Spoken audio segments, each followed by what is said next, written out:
Good evening, everyone. And sorry for the false start before we hit the opening video. What are you going to do? It happens. Welcome to Night Court. It is the latest... oh, I love my script didn't adjust with the actual monitor. That's the best. Welcome to Night Court, where we break down all the latest in true crime with a little bit of wit, a dash of sass, like Elle Woods in tort law class. That's right. I am a poet and didn't know it. I guess I did know it. At some point I wrote it, right? I am JT, and I am opening up a script in order to not have to look at the entire screen. I'm JT, and tonight, like any other night, we are diving into some of the wildest, weirdest, and, let's be honest, mostly what the moments in the world of true crime this week. Apparently, you folks out there like to treat the law like it's an option on a dinner menu. I don't know. Maybe not you per se. All right, let's get into it. You know, we just had Halloween, so let's do something a little different here in the beginning. It's time for Halloween Havoc with the 7 Halloween pranks that can get you arrested. You know, Halloween is that magical time of year when adults dress up like superheroes, kids beg for candy from strangers, which we usually tell them not to do, and pranksters think, hey, what could go wrong? Well, let me tell you, a lot. Some of these tricks might actually land you in handcuffs faster than you can say, thought it was just for fun. So let's take a look at some of these classic Halloween hijinks that have resulted in something scarier than any horror movie, which is a court date. The first one is candy snatching. Okay. Oh, and yes, the first one's candy snatching. Ah! It's been that kind of a day. Look, candy snatching sounds fun, right? Wrong. In the eyes of the law, stealing candy from a child isn't just mean, it's theft. That's right. Snatch that Reese's peanut butter cup and you're not just ruining little Timmy's night. You're committing a crime of moral turpitude. Turpitude? A lot of syllables there. Fancy term, huh? It means society thinks you're a bad person. And society's going to judge you. And I'll judge you. And so will little Timmy. So how does that feel? Just ask the woman from Staten Island who took 2 buckets of Halloween candy off someone's porch. There was a sign that said, save some for others. Duly warned. But apparently she read it as, take everything and ruin Halloween. The whole thing was caught on camera, went viral, and now she's a YouTube sensation for all the wrong reasons. What did she get? Well, you know, just remember, the only thing worse than being that guy is being that guy in court. Next, we have egging. Yes, throwing eggs. A time-honored tradition of lazy pranksters everywhere. But guess what? It's not just messy. It's vandalism. I need that on a poster. I'm sure they sell it on Etsy. And depending on the damage, egging can get you charged with criminal mischief, which is legal speak for you done messed up, Ron. Take the 2 women from Connecticut, for example. They were arrested for egging a former neighbor's car as revenge for years of disputes. Because when you have a beef with someone, obviously, you add a little egg to that steak. I can only imagine the judge's face. You were upset about loud music, so you egged their car? Well, that's one way to handle things. Another way would be to not do that. They were charged with criminal mischief and breach of peace, which just goes to show nothing says I'm handling this like an adult, like throwing breakfast food at your neighbor's car. Number 3 is toilet papering. Ha! Practically a rite of passage for teens in the 1980s. But did you know that turning someone's front yard into a Charmin commercial can get you arrested? Not to mention, it invites those weird bears over who brag about wiping their hairy butts in front of their kids. Just odd. TPing can get you charged with littering, trespassing, and, you guessed it, criminal mischief. Apparently, the law doesn't care if it's two-ply. So in Texas, one mom took things way too far. She didn't just TP a house. She led a group of middle schoolers on a TP crime spree that also involved graffiti and what did I write there? A chicken in a mailbox? I don't know what I wrote in that mailbox, but there was something in the mailbox. She was arrested and charged with felony criminal mischief. And I just want to know, the real question here is, how did she get a group of middle schoolers to do anything collectively? I mean, I'm not even mad, Baxter. I'm impressed. Number 4, smashing pumpkins, mailboxes, graffiti. This is what happens when people get a little too excited on Halloween, a little too buttered up by Butterfingers, and decide to destroy every item symbolic of the holiday in sight. These pranks might seem harmless, but they can get you charged with theft, vandalism, or criminal trespass. Because as much as we love the Halloween spirit, the police don't love you taking a baseball bat to someone's jack-o'-lantern, of which I think somebody should let the squirrel know that ate the face of a pumpkin in my front yard. It was very Hannibal Lecter. Case in point, a former 911 operator in New Jersey went on a holiday vandalism spree, painting cars, slapping paint on school signs, destroying mailboxes. It's like she woke up and said, "Today's the day for horrible life choices." Not an affirmation that I would suggest.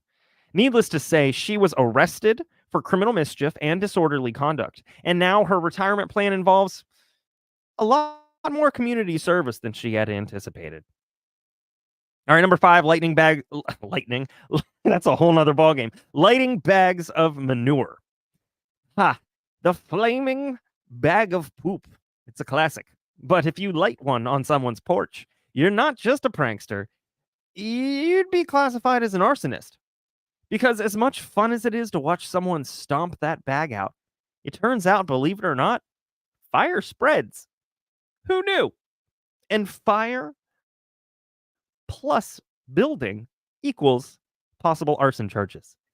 And even I can do that math.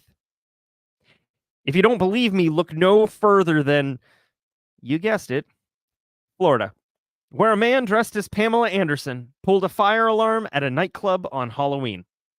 This guy went from Baywatch to jail watch in no time, and he was charged with falsely activating a fire pool station, which is a felony. Now, I just want to make a point. It was very hard to get AI to want to make this. So, I'm just gonna pat myself on the back because I had to be crafty. All right.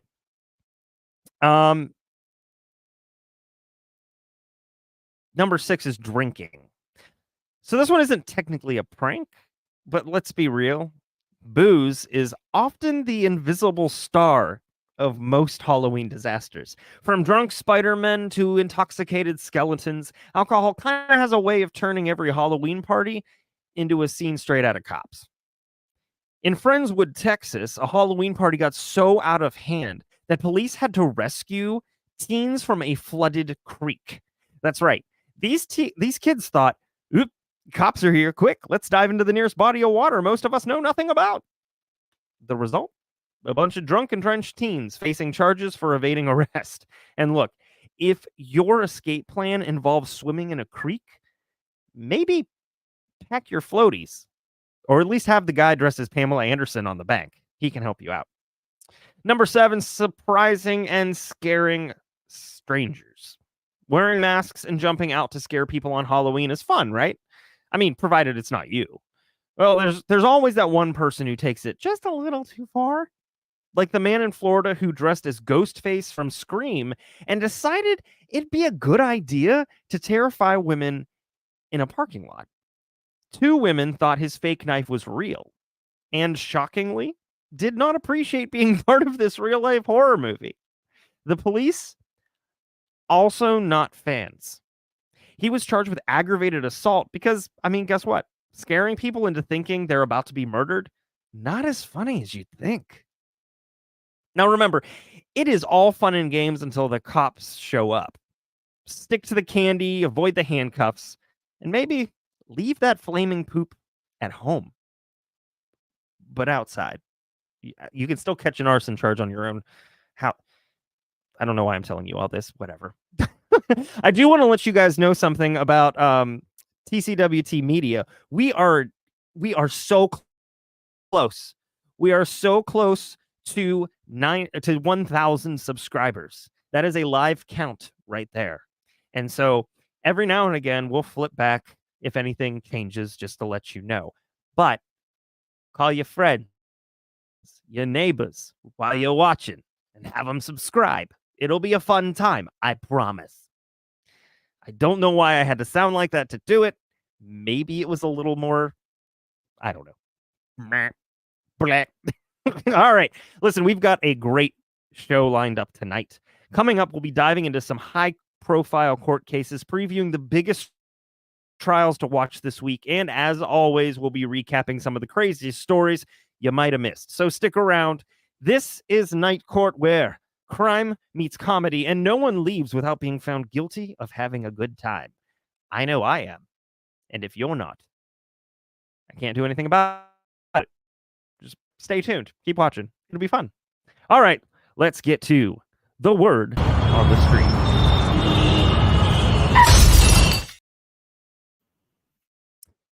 In a legal battle that is turning heads and raising trunks, the Colorado Supreme Court is deliberating on whether 5 elephants at the Cheyenne Mountain Zoo should be granted personhood status, allowing them to sue for their freedom.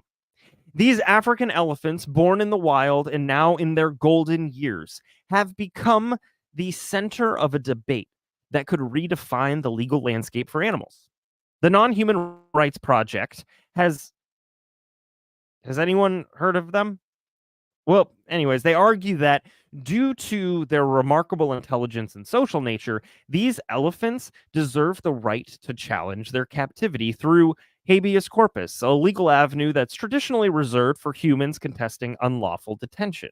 Now, during the proceedings, Justice Melissa Hart of Sabrina the Teenage Witch fame, I guess, posed a thought-provoking question. How do I know when it stops? She expressed concern that granting personhood to elephants might set a precedent leading to similar claims for other animals, including household pets.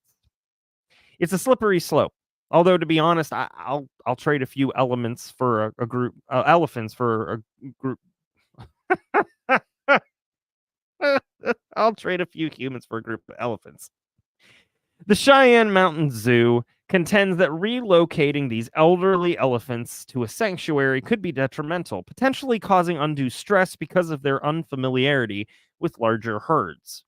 The zoo maintains that the elephants are well cared for and that their current environment meets their needs. As we await the court's ruling, one thing is for certain. The case has sparked a lively discussion about the intersection of law, ethics, and our relationship with the animal kingdom. After all, it's not every day that elephants get their day in court.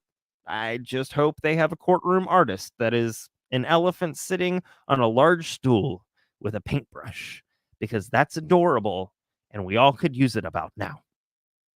By the way, did you know this about elephants? Elephants see humans just like we see dogs. We're like pets to them. It's adorable. It was not in the script, but I know this. I've heard it. I heard it from a guy with a horse, not even an elephant. All right, in a story that puts the fun in funeral mishap, a Polish funeral home recently issued an apology after a corpse they were transporting fell out of a hearse and into traffic, giving a whole new meaning to the word and phrase dead man walking. In the city of Stalowa Shamalama Ding Dong, southeastern Poland, a driver noticed a sheet on his car window. As the sheet slid down, he saw a body lying on the road. For a moment, he thought he hit someone, and it turns out the corpse had made an unscheduled exit from the hearse due to a technical failure of the vehicle's electric tailgate lock. The funeral service business issued a statement expressing deep regret, to which I say, I would hope so. The incident caused a stir in the local community, understandably so. One resident said, in all my years, I've never seen anything like it. It's like something out of a movie. Another said, I guess you could say the funeral home really let this one slip through their fingers. To which I say, give that poll a comedy special, Netflix. That's something I never thought I'd say. But here we are. In response, the business has pledged to implement additional checks and maintenance protocols to prevent such occurrences in the future. I mean, when you are in the business of final journeys, it's kind of important to ensure that all passengers arrive at their destination. Am I right? Okay. So the next time you find yourself in traffic, remember, some delays are more corporeal than others. Let's hop into the brief, shall we? I think we should.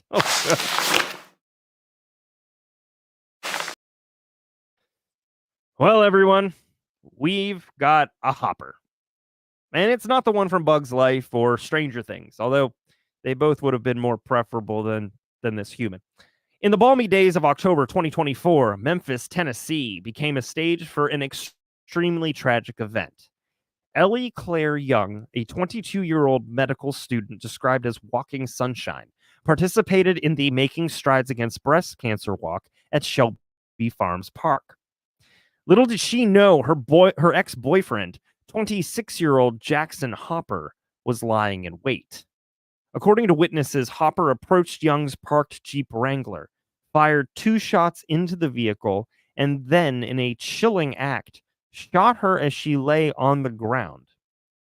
When deputies arrived, they found Ellie Young shot several times, lying there next to her Jeep, and she died at the scene. Following this, Hopper did what any self-respecting villain would do. Well, he fled the scene. He initiated a multi-county chase that could rival any Hollywood thriller. Police in Mason, Tennessee spotted his vehicle and a pursuit began. And during the pursuit, he attempted to run down an officer deploying spike strips, showcasing that he was just a few fries short of a Happy Meal and the kind of guy who would trip over a cordless phone. He continued into Lauderdale and then Dyer County, where the chase ended. Deputies executed a pit maneuver, flipping Hopper's vehicle and bringing his terror-fueled escapade to an end. But there was just a little more in between the pit and the arrest. Now, don't take my word for it. Here are the words of Sheriff Jeff Box, not related to Jackin, though. He said, the suspect shot and killed an innocent woman enjoying the day with her parents. He then began to flee from officers through multiple counties, driving on the wrong side of Highway 51, endangering the lives of officers and many citizens, all in an attempt to escape justice. He tried to kill a constable in Tipton County and attempted to kill one of my deputies with his vehicle. Upon realizing the threat he posed driving on the wrong side of Highway 51 through Dyersburg, Our agency authorized a deadly force, a pit maneuver, to stop this suspect before killing more innocent people. He had 70 miles in 4 counties to stop. He refused. He was given multiple commands by officers to show his hands. He refused. Before he was able to shoot officers or attempt to flee on foot, he was pulled from the vehicle that also had a loaded handgun nearby.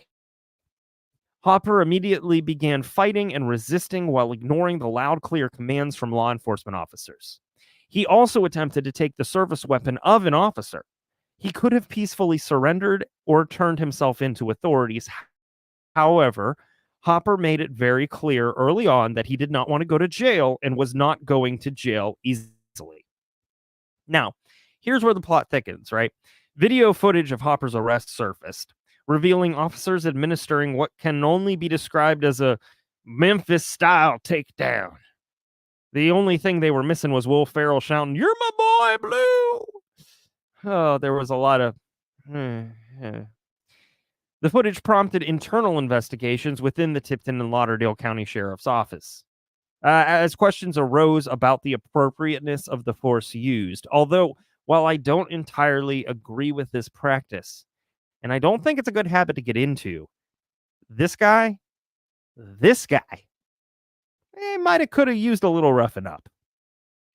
Hopper had a black eye, noticeable scratches, and a hell of a hematoma on the left side of his face, as you can see here, looking like he insulted Mike Tyson. Sheriff Beasley from Tipton County said, "Based on the cell phone footage, we are working alongside other agencies and officials as we conduct an internal investigation into this matter." They're going to do a review of body camera and in-car camera footage, as well as witness statements. Hopper's legal troubles didn't stop at the murder charge in Shelby County. On October 25th, the Dyer County Sheriff's Office issued warrants for attempted first-degree murder of a law enforcement officer, felony evading arrest, reckless driving, and resisting arrest, and there are a few other counties he drove through that would like to call him to their own principal's office as well. It's a veritable buffet of criminal allegations, each adding one layer on top of another, like your mom's 6-layer chip dip. I don't know. On October 25th, the Dyer County Sheriff's Office issued warrants for many of the things that I just said. In the wake of events, the community has rallied together. A GoFundMe page established in Young's memory has raised over $35,000, which can only be one of the most concentrated representations of grief and support from the public.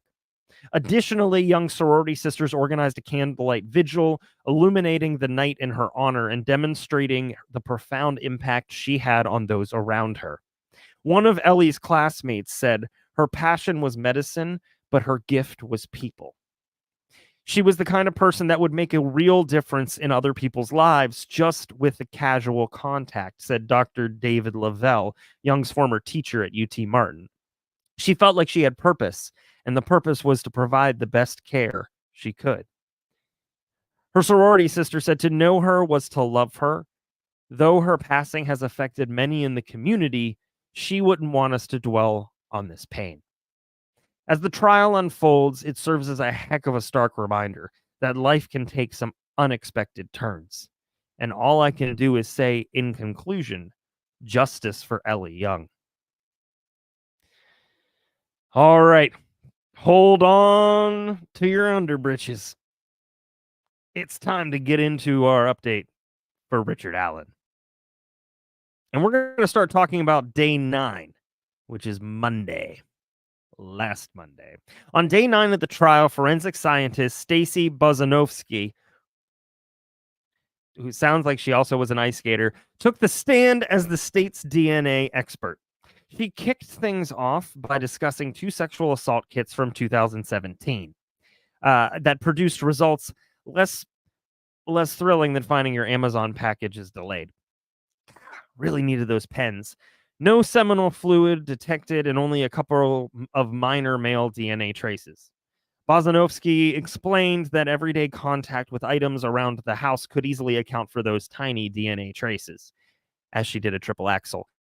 Bozanovsky also revealed her findings on various items from the crime scene, including swabs from trees, a pink shirt, bras, and a shoe. However, many items suffered from degraded DNA due to their creekside vacation, leading to a lack of sufficient DNA.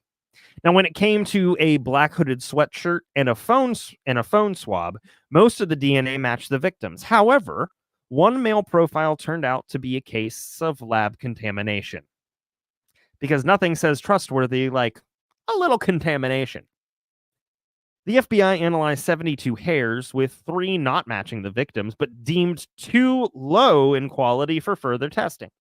Bozanovsky emphasized, in what seemed to be a recurring theme, that no male DNA linked Richard Allen to the crime, which must have made Allen's defense team do just a little happy dance, happy. Then Major Pat Cicero from the LaPorte County Sheriff's Office took the It's the Monopoly guy. Took the stand, arriving in the courtroom 7 years post-murder. Because timing, that's everything in law enforcement. Cicero shared some riveting details about the crime scene, pointing out stains and explaining how transfer stains work. He highlighted blood found on Libby German's body and a transfer stain on her foot, suggesting she was upright at one point before going flat. Cicero explained that Abby Williams likely wasn't moved after her injury, a detail that raised some eyebrows. And when asked if anything in the photographic evidence linked Richard Allen to the murders, he simply said, "Nope," making it sound as casual as answering a trivia question. The courtroom buzzed with tension as Cicero shared his theories, and defense attorney Jennifer Auger fired back with her own queries about blood transfer and whether the girls could have been lifted. Cicero answered, "Could there have been other methods?" Yes. In a final twist, when asked if he could rule out that Abby and Libby were killed at the same time, Cicero's response was simple: "No, I can't." A man of few words, that guy, but at least those words were what they were. Day 10, Tuesday. On day 10, the prosecution unveiled a recorded interview from October 13th, 2022 with Richard Allen, sitting down for what he might have hoped would be a friendly chat with investigators Mullen and Liggett. I don't think those guys have ever had a friendly conversation. Now that I'm looking at them, Mullen kicked things off by bringing up info from a 2017 chat with Allen. Allen gave a rundown of his life story. Graduated in 91, tackled accounting at Ivy Tech, served in the military, and admitted he wasn't a regular at church. Clean record otherwise, except for he had a heart attack at 37, maybe courtesy of a decade of Walmart before a 2013 switch to CVS. Or it might have been one of those CVS receipts that just kept going and going and going and going. I could like blanket myself. From there, Allen walked them through his version of February 13th, 2017.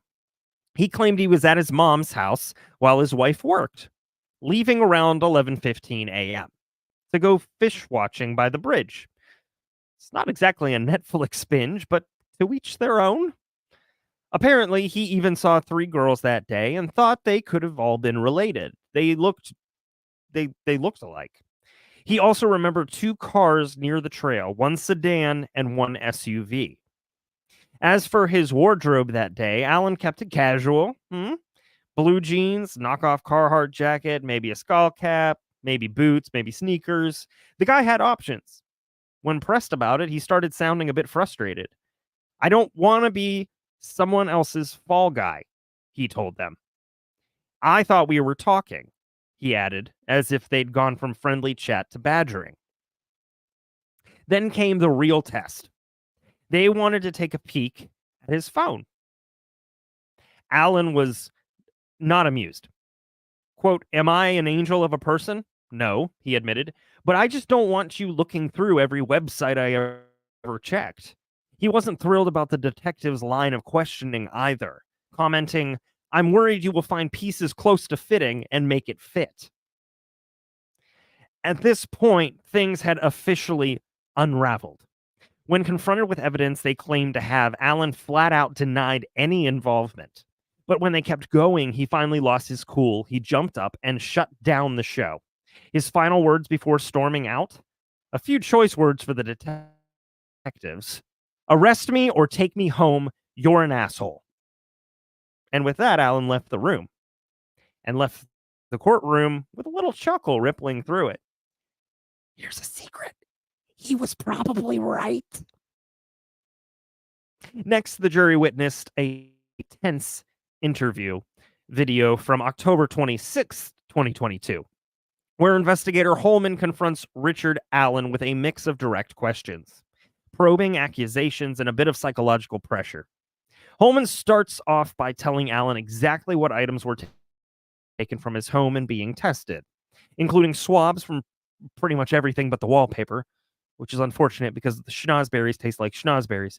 He even asked Allen if he's ever lent out his gun to anyone, which Allen finds laughable, replying with a firm no. It seems loaning out firearms isn't, really part of his weekly routine.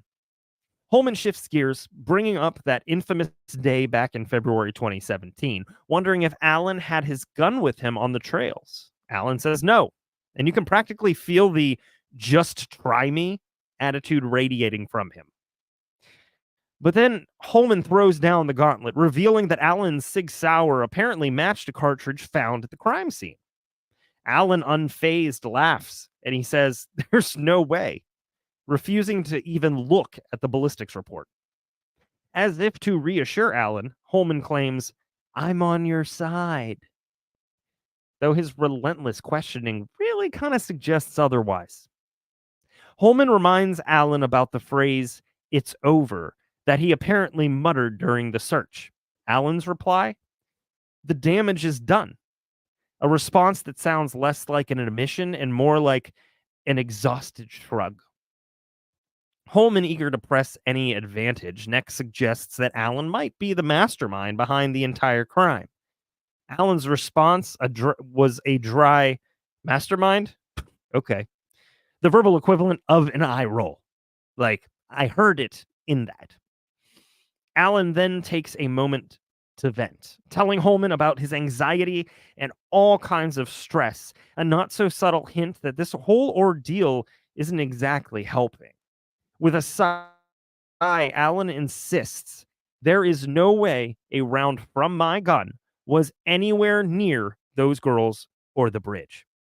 Holman doesn't back down, reminding him that the science doesn't lie, and even mentioning the potential for the death penalty. But Allen stays stoic, responding that he just doesn't care. Holman continues, claiming Allen was the last person to contact the girls. Allen, shaking his head, says, "I didn't even know them." Then, perhaps in one of the most jaw-dropping moments, he adds, "Go ahead and kill me. You'll make my wife rich." Not exactly a plea for mercy, and one that leaves Holman momentarily silent. When Holman steps out of the room, Allen just sits there, barely glancing at the crime scene photos laid out nearby. Holman returns with someone to swab Allen's mouth for DNA, which Allen allows without objection. Once the swabber leaves, Holman drops a new bombshell, claiming they've got 5 witnesses who say Allen was at the scene. Allen snaps back. "I'm not telling you I did something I didn't fucking do." When Holman tries appealing to Allen's conscience, Allen tells him bluntly, "If you're going to arrest me, arrest me. I'm done talking." It's a hard stop. Allen isn't playing along anymore. Holman tries again, telling Allen that witnesses saw him carrying a gun on February 13th, 2017. Allen calmly retorts, "I told you I was on the trail. I didn't tell you I was at a murder scene." And as if to bolster his stance, he adds that his wife would back him up, asserting that he would never do this. From her spot in the courtroom, Allen's wife, Kathy, nodded quietly. At this point, Holman reminds Allen that he has other evidence that he's really bridge guy and insists Alan's depression has only worsened since the murders. If I murdered 2 girls, I'd have depression too, Holman says, pressing harder. Alan doesn't budge. He's firm. I did not murder 2 little girls. Also, not like a real good understanding of depression. Just gonna toss that out there. Somebody needs to go back to psych class. Holman doesn't hold back, finally asking about Alan's gun use. Alan brushes this off, saying he only carries his gun for night fishing or mushroom hunting. Sorry. It's not a hobby that I thought I'd read about. Here we are. To the jury's surprise, Holman later explains to the court that many of his statements to Alan were pure tactics, lies designed to rattle him into confessing. Eventually, Holman brings in Kathy, who hugs her husband. It's going to be all right, Alan assures her. She looks at him, her voice shaky, and asks how a bullet from his gun ended up at the scene, admitting she doesn't know how to respond to that. Alan, trying to comfort her, says, "Nobody's in trouble." Then, perhaps with a dash of resolve, he adds, "They aren't going to get away with this." Kathy exits after Holman tells her to encourage Alan to do the right thing. Once she's gone, Alan fixes Holman with a glare, telling him, "You're going to pay for what you're doing with my wife." Holman, undeterred, raises his voice, and Alan finally fires back with, "Arrest me." Holman retorts, "Happy to. You're fucking guilty, and I'm going to prove it." Former warden John Gallipo took the stand next to shed some light on what life looked like for Richard Allen at the Westville Correctional Unit. Remember, Allen has not been convicted of any crime, but ended up in a prison for his safety. Gallipo kicked things off with the basics. Allen was housed in a section called APOD A1, which included 4 cells for inmates on suicide watch. Picture a cozy 12 by 8 foot room, complete with beds bolted to the floor, a toilet, 3 sets of clothes, and 2 tablets that could have been useful for apps, calls, and a little background music if Allen could have summoned the will to tap around. The cell was like a college dorm room. If college dorms were locked 24/7, equipped with cameras in the ceiling, and had lights blaring round the clock. Not exactly relaxing, but it's home. Gallipo added that Allen got his showers 3 times a week, just like everyone else, and daily visits from medical staff, which sounds less like special treatment and more like bare minimum survival. And while other inmates only dreamed of seeing their families, Allen only saw his twice during his 13-month stay, earning him a bit of VIP status in Westville terms.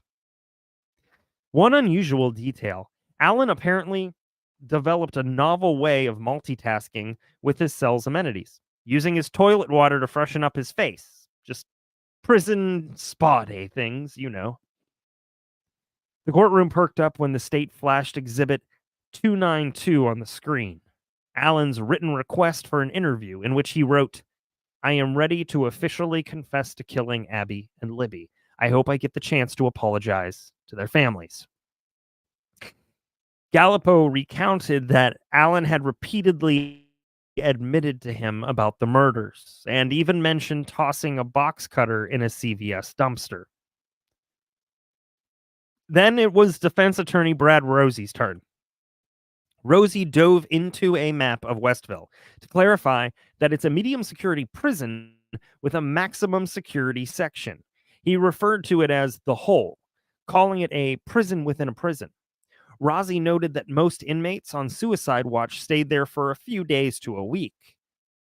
Allen, however, was in his cell for 13 months. Hardly your average guest stay.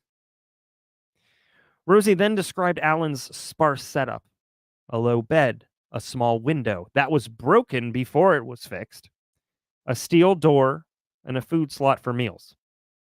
When showering, he was monitored, outfitted in a smock. He had no access to a table, chair, or any surface for eating. His tablet, Rosie noted, was even broken at one point, though later replaced. Rosie brought up Alan's family visits. Alan's family visits happened off site, and while he was decked out in hand and leg restraints, which Rosie called a dog leash, unlike general population inmates, he wasn't allowed snacks or drinks during his visits, adding to these stark conditions. After a couple of his attorney visits, Alan experienced use of force, including being tased, an interaction Rosie suggested wasn't exactly standard protocol. Rosie pointed out that Alan's cellmates were incentivized to tell on him, but ironically, weren't supposed to talk to him. Meanwhile, guards lacked formal mental health training, which seemed less than ideal for, say, a man in isolation on suicide watch for over a year. For his part, Gallipo brushed off any criticism about documentation or communication, firmly asserting, "I did not neglect my duties," which probably would make for a great tagline for his LinkedIn. The state prosecutor, Nick McLeland, chipped in to remind everyone that Alan's suicide watch was under his psychologist's orders. In the end, Rosie threw one last curveball about the camcorders during attorney visits, to which Gallipo casually replied that the room had no cameras. The overall picture left by Gallipo's testimony was of a life in isolation, structured around constant monitoring, limited privileges, and an extended period of confinement. Next, the state prosecutor, Nick McLeland, called up Ethan Drang, a former Westville guard tasked with keeping a close eye on Richard Allen during his time on suicide watch. Drang had been in Westville for 2.5 years, and one of his main responsibilities was to log Allen's every move. And by every move, we mean every 15 minutes, like the world's least glamorous reality TV. Drang explained the next exhibit, a report showing Allen's April 5th, 2023 day in lockup, recorded in real time from 6 a.m. From 6 a.m. At 8:46 a.m., Allen reportedly said, "I think coming to prison has cured my depression and anxiety. Do you want my Bible?" When asked about his mental health expertise, Drang admitted he didn't have any training to recognize if someone was faking a mental health condition. He continued detailing Allen's day, noting that at 7:25 a.m., Allen was crying and screaming. A morning ritual, apparently, because Drang mentioned Allen was never thrilled about returning to his cell. At this point, the jury asked a question. What was in the mysterious yellow envelope from April 5th? Drang confirmed it was Allen's interview request, though there was a strange discrepancy. A note on the envelope, supposedly for Warden Gallipo, stated received March 5th, 2023, a month earlier than Drang remembered seeing it. Somewhere between that March date and Drang's April log, this request had gotten lost in the prison's paperwork maze. The next witnesses for the state were officers from Westville Correctional Facility who observed Richard Allen while he was on suicide watch. Officer Michael Clemens, who has been at Westville for 4 years, had the task of monitoring Allen's every move and documenting his behavior in real time. Clemens' log from April 6, 2023 was presented to the court, featuring some eyebrow-raising quotes from Allen. At 7:30 a.m., Clemens noted Allen saying, "God, I am so glad nobody gave up on me after I killed Abby and Libby." Just a half hour later, at 8:01 a.m., Allen allegedly added, "I, Richard Matthew Allen, killed Abby and Libby all by myself. Nobody helped me." Not long after, he reportedly declared, "I am not crazy. I am only acting like I am crazy," which seemed more like a confession to a role than to an actual mindset. Clemens testified that Allen frequently mentioned being ready to confess, not wanting to die and, at times, screamed random nonsense. He had observed Allen over several months, describing Allen's behavior as prone to sudden, unpredictable changes. Defense attorney Brad Rosie asked if Allen ever mentioned how he allegedly committed the crime. Clemens confirmed that he did not. Rosie also suggested that Allen's statement at 8:03 a.m. about acting crazy was directed at other inmates, who reportedly taunted him with names like baby killer. Clemens admitted he hadn't witnessed any incidents where Allen was tased, and hadn't heard reports of Allen smearing or eating feces. As far as Clemens could tell, Allen's behavior didn't seem delusional, but rather as if he could flip a switch on his mood. When the jury asked if Clemens had documented Allen shouting at other inmates, he responded, "It's possible." However, he acknowledged that he might have viewed Allen differently if he'd been informed about any mental health considerations. Another prison employee identified in court as Officer Smith, watch out, Matrix and Neo, took the stand to recount Richard Allen's behavior on April 10th, 2023. The jury was presented with Allen's log for that day, which Smith had carefully documented. Just before 4 a.m., Smith noted that Allen was repeatedly calling out his wife's name, Kathy, while inexplicably running into his cell door. The log highlighted several other unusual moments throughout the early morning hours. At 2:50 a.m., Allen was heard cursing repeatedly mid-chorus of God Bless America. At 3:35 a.m., he declared, "My name is Richard Matthew Allen of the National Guard," before launching back into another round of God Bless America. At 3:52 a.m., Smith documented Allen once again running into the door and bracing for impact, a maneuver seemingly repeated without concern for, well, the door.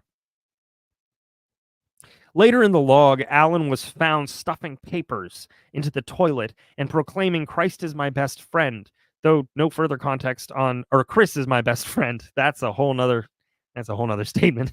Chris is my best friend. Although no further context on Chris was given. Smith also testified that on April 22nd, Allen mentioned suicidal thoughts, saying, "I killed those girls, so I have to kill myself."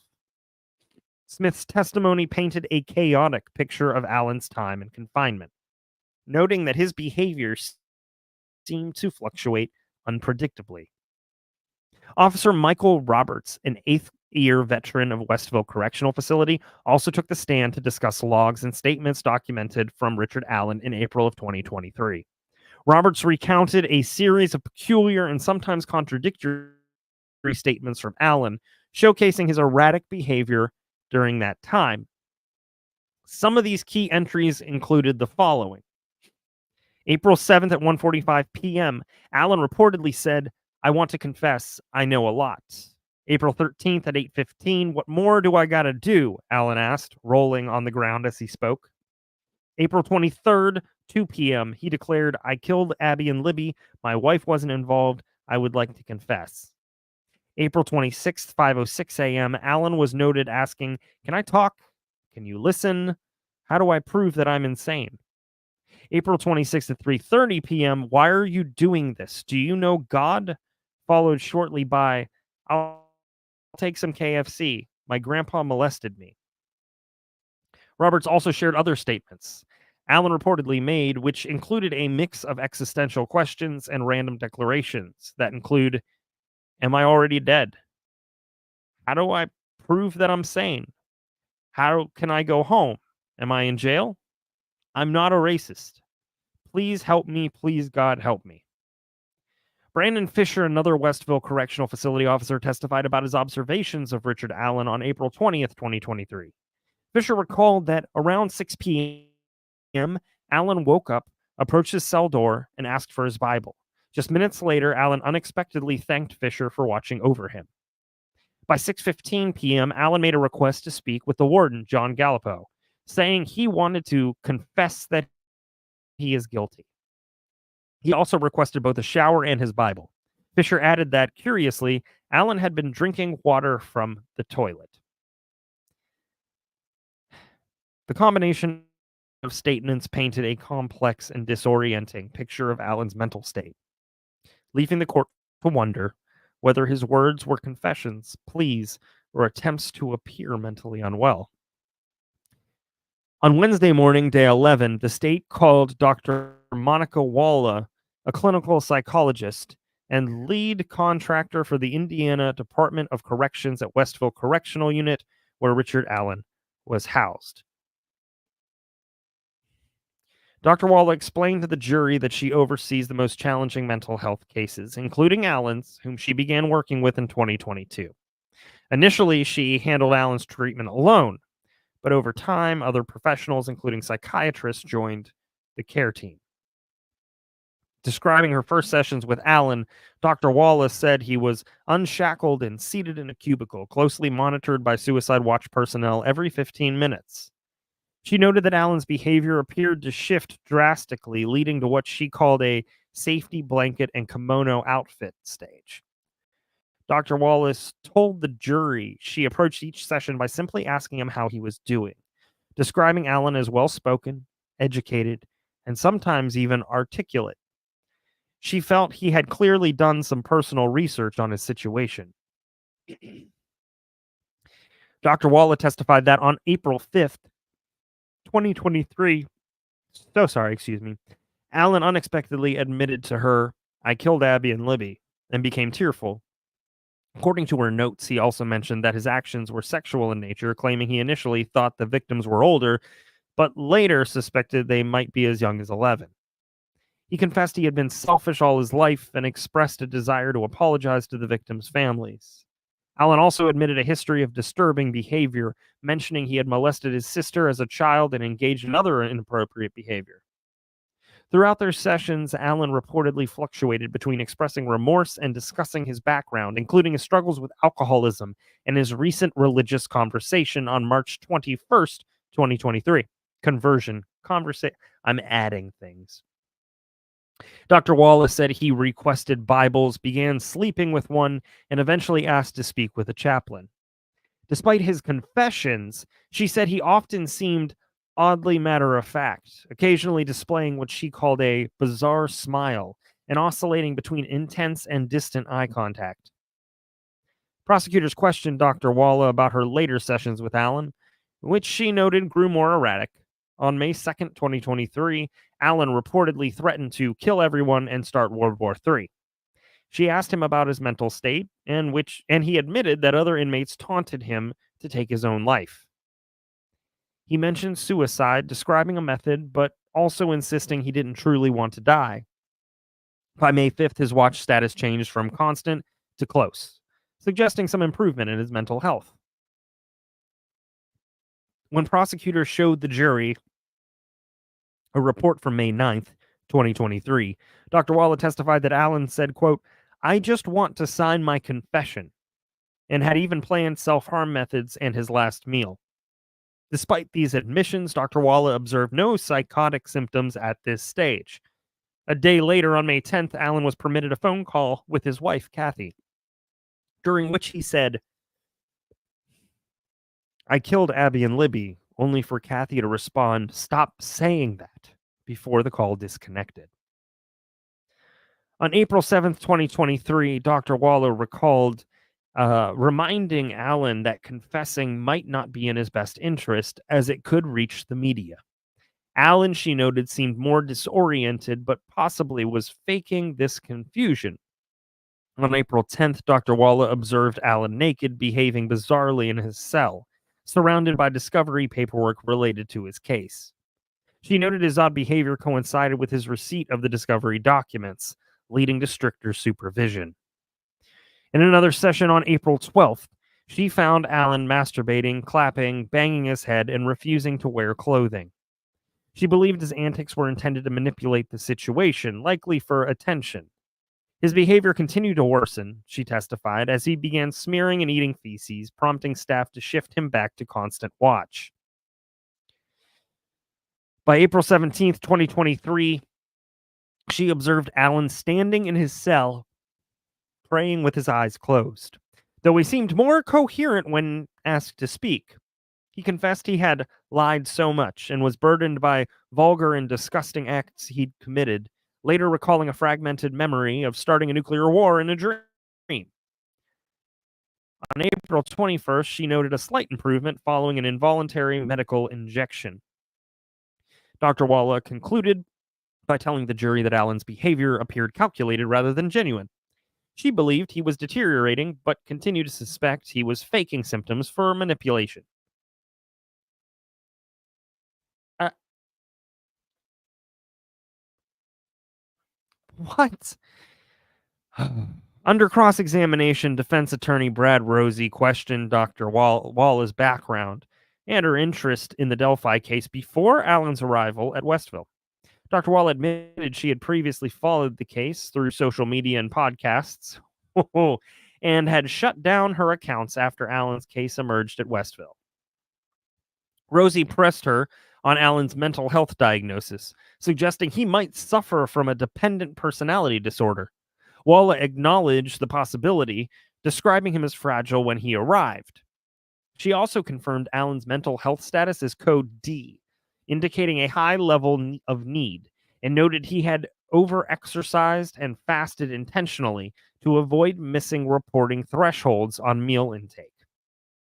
Allen's defense attorney, Brad Rosie, continued his cross-examination by diving into the specifics of the discovery process in this case, and later asked Dr. Walla to elaborate on Allen's condition upon his arrival at Westville on November 18, 2022. Dr. Walla noted that Allen showed symptoms of depression and was classified as a safekeeper, meaning he was transferred from jail to prison without a current conviction, essentially a VIP pass to the prison system, but not the kind that you'd want. She acknowledged that while there might have been other safekeepers at the Westville Correctional Unit, none made quite the impression as Allen did. Upon his arrival, she mentioned that he had not undergone any orientation or training, just dropped into a world full of steel bars and questionable cafeteria food. Describing Allen's counseling cubicle as a cozy 3 by 3 feet, Rosie humorously dubbed it a cage. "It's all we have," Walla replied, defending the space. "Once he's in the cage, they take the shackles off." Rosie quipped that Allen's transport in this so-called cubicle or dog cage was anything but enjoyable. By December 2022, Walla testified that Allen was adamant about his innocence. He later complained to her about the dire circumstances he faced. Quote, "I can't even get a toothbrush from commissary," he lamented. He felt like he was being treated worse than other convicted inmates and even had some concerns about roaches invading his living quarters. A real life horror movie situation. Rosie then asked Walla to confirm that Westville was in the process of constructing a new facility while demolishing the old one, to which she readily agreed. On April 4th, 2023, Walla reported that Allen was grappling with suicidal thoughts. By April 13th, she classified him as having a grave disability, leading to discussions about administering involuntary injections. Though she didn't specify the medication, she later indicated that Allen's cognitive state had been deteriorating. Allen received his first injection in April, followed by a second on May 18th and a third on June 4th. Walla explained that the injections were intended to last about 30 days. Rosie informed the court that Allen confided in him that the shots weren't effective, and on May 18th, he appeared with 2 black eyes, probably not the look he was going for. Walla noted that the third shot was different, aimed specifically at stopping his head-banging antics. Walla described Allen's eyes as bulging, to which Rosie added, "out of his head," attributing it to his depression. By August, she observed that Allen's eyes no longer had the same protruding look they had for the past 4 months. In November 2023, Allen's weight was down to around 174 pounds, which is a stark drop from the approximately 250 pounds he weighed upon his arrival at Westville. Walla admitted she wasn't sure what the discovery documents contained. She also mentioned a psychiatrist named Dr. Martin who aided in Allen's treatment and helped address the backlog of mental health care at Westville. Rosie then accused Walla of destroying notes that she shouldn't have. Sparking a spirited exchange between them. These notes were originally documented during the meetings with Allen and later compiled into a Word document. Walla confirmed that Allen had a mental illness and indicated that it was reasonable to believe that solitary confinement had contributed to his condition. Department of Corrections policy dictates that inmates with severe mental illness should not be kept in solitary confinement for more than 30 days. Yet Richard Allen remained isolated for 13 months. When questioned by the jury about the authenticity of Allen's behavior, Walla admitted she had begun to question whether he was faking it. Under state questioning, she maintained that her written notes from meetings with Allen were always properly transferred to a Word document, and that she had to discard the handwritten notes due to the nature of the case. Walla also disclosed that she had an interest in the case prior to treating Allen. She spoke with 2 supervisors before accepting Allen as a patient, and they had no issues with her interest. She noted that Allen came into the prison on Prozac, which was later adjusted to better suit his needs. In a more personal revelation, Walla admitted to telling Allen he had supporters outside, referring to his claims of past sexual abuse. When asked about her interest in the case, she said, "There's always that interest," explaining that she had looked things up on the database for personal reasons. Eh, eh. In a surprising twist, she also admitted to visiting the High Bridge in Delphi, where Libby German and Abby Williams were last seen. As the jury asked questions about Allen's mental illnesses, they inquired whether brief psychotic disorders could reappear over time, and if Allen understood the consequences of skipping meals. Walla confirmed that the symptoms of these disorders can indeed resurface and noted that they had discussed the implications of not eating. Steve Mullen briefly took to the stand again, telling the jury that only a 2016 Black Ford Focus SE registered in the county the year the girls died was Richard Allen's. He also said the video from the Hoosier Harvest Store doesn't reveal the model of the car believed to belong to the killer. State prosecutor Nick McLeland called Brad Weber to the stand, a resident of Carroll County living just off County Road 625 West. Weber owns the property adjacent to the Manon High Bridge, the tragic site of Libby German and Abby Williams' murders. On February 13th, 2017, the day of the girls' deaths, Weber was working first shift at Subaru near Lafayette, clocking in at 5:41 a.m. and leaving at 2:02 p.m. He estimated that his drive home typically took about 20 to 25 minutes. Weber confirmed to the jury that he drove a Ford Econoline van to work that day. When defense attorney Andrew Baldwin pressed him about whether he drove straight home, Weber clarified that he had dropped off a trailer first. Baldwin countered, noting that this was earlier in the day, and suggested that Weber had initially told police he went to work on ATM machines after his shift.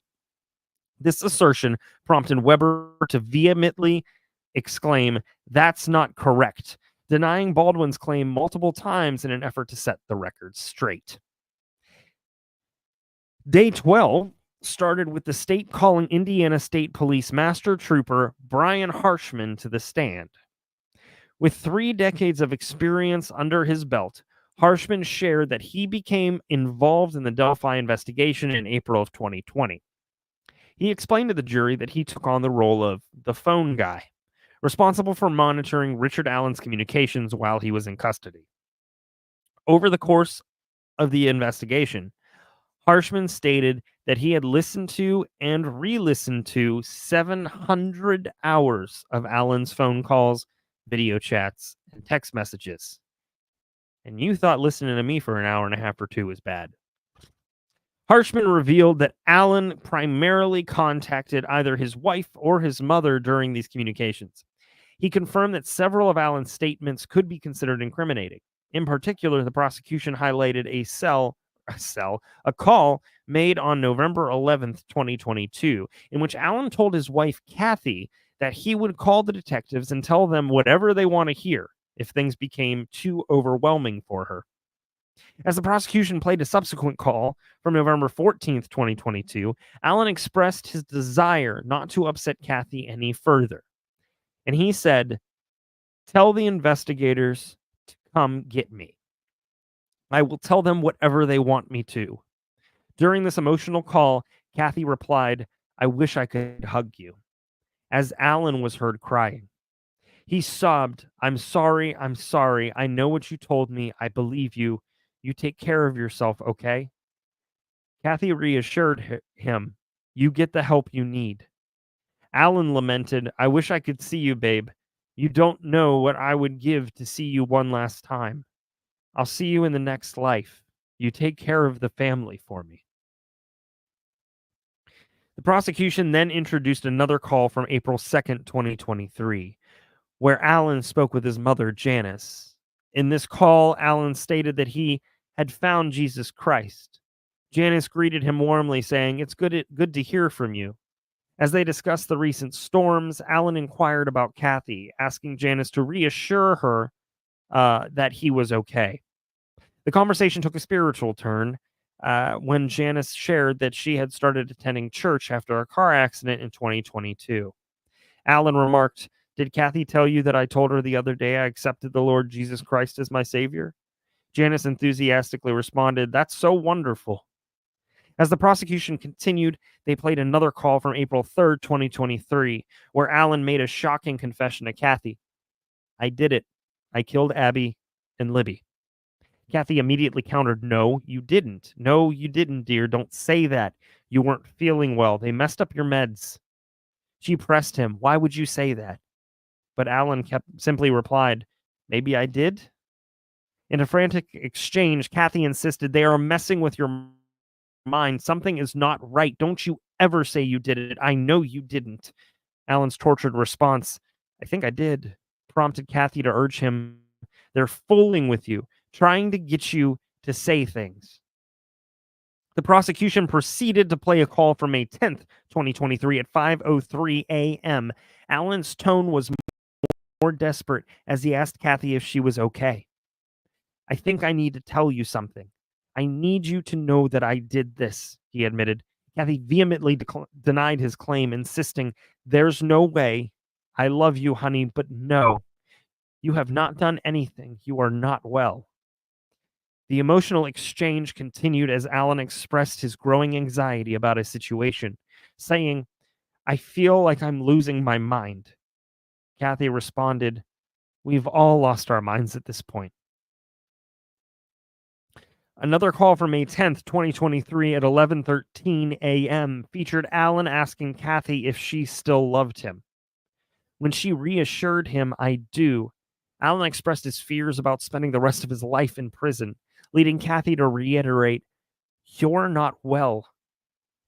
As he continued to express doubts about his sanity, he insisted, I did it. I've got someone listening to me right now. Kathy responded with unwavering support. No, you didn't. We're gonna be back together. Later on June 5th, 2023, Alan and Kathy's conversation revealed his emotional turmoil as he lamented, I feel like I've lost my mind, like I'm in hell. Kathy empathized. Well, you're kind of living in it right now. Alan then asked, She knows that I done it, right? To which Kathy deflected, stating, I don't want to think about that. The tension grew as Alan expressed frustration over his isolation, saying, Nobody will talk to me. Kathy reassured him that she was trying to get someone to pray with him. On June 11th, 2023, during another call, Alan reiterated, I did it. Kathy, I did it. Do you still love me? Kathy responded, Yes, dear, but you didn't do it. Why do you say that? The emotional weight of their conversation was palpable, with Alan feeling increasingly overwhelmed and Kathy struggling to maintain her composure. As Harshman recounted these exchanges, he noted that Alan's demeanor was subdued and that he did not appear to be under stress at the time. The prosecution shifted focus to August 2024, presenting a report from Dr. Monica Walla, the psychologist who had worked with Alan. In this report, Alan detailed the events of the day of the murders, revealing that he had visited his parents, skipped lunch with them, and consumed 3 beers before heading to the trails. He described seeing the girls and implied a sinister intent when he mentioned, I did something to my gun and a bullet fell out. His chilling statement about the girls indicated he intended to harm them. Notably, he also mentioned a van, which he had not previously disclosed, stating, "I saw a van and killed them." He claimed to have covered their bodies with sticks before leaving the scene. Harshman emphasized to the jury that this was the first report with detailed confessions from Allen about the crime. He noted the significance of the van detail, stating the only person that would have seen a van there would have been Libby, Abby, and the person that killed them. The prosecution entered evidence of a van associated with Brad Weber, the property owner, into the record. Harshman conducted a check and confirmed that Weber owned a 2004 Econoline van. During his investigation, Harshman acknowledged having interviewed Weber in August of 2024, stating that none of the initial reports from the day of the murders mentioned that Weber had driven a van. It is important to note that Dr. Walla testified Wednesday that Allen made the specific confession involving the van in May of 2023, and Harshman interviewed Weber in August of 2024. The prosecution then played the Down the Hill video, timestamped February 13th, 2017, which Harshman viewed in its stabilized format. He shared with the jury that Libby's health app data indicated her phone stopped moving at 2:32:39 p.m. Prosecutor Nick McLeland sought clarification on how this information corresponded with Weber's timeline. Harshman confirmed that the van was on the road between 2:27 p.m. and 2:30 p.m., adding that he recognized Allen's voice from the jail calls as matching the voice of the man in the video, known as Bridge Guy. Defense attorney Brad Rosie began his cross-examination of Harshman, noting the existence of 14,000 tips related to the case, many of which identified the Bridge Guy's voice. Rosie queried Harshman about reports on Brad Weber from February of 2017. Harshman confirmed he had read those reports from two different agents. Rosie raised the possibility that Weber might have left the area during the time in question, asking if Harshman considered that Weber could have stopped to check his phone or gone to a gas station. Harshman dismissed this, maintaining that Weber could not have been involved in the crime if he was placed at the scene during that time frame. The questioning shifted back to Allen's mental state, with Rosie asking whether medication might have affected his voice. The prosecution objected, calling it speculative. It's not really. If they're asking the question, they're trying to make it not speculative. It's not like they were just like, the medicine messed with his mind. They were asking a question. Harshman conceded he had no knowledge of what medications Allen was on while monitoring the calls, and said that he had never been asked to monitor someone in a pre-trial situation like Allen's before. Rosie referenced a May 2023 confession where Allen spoke of lying in wait. He pointed out the discrepancy with the Bridge Guy video, where the figure was seen walking. Harshman acknowledged that the individual could have been lying in wait before following the girls.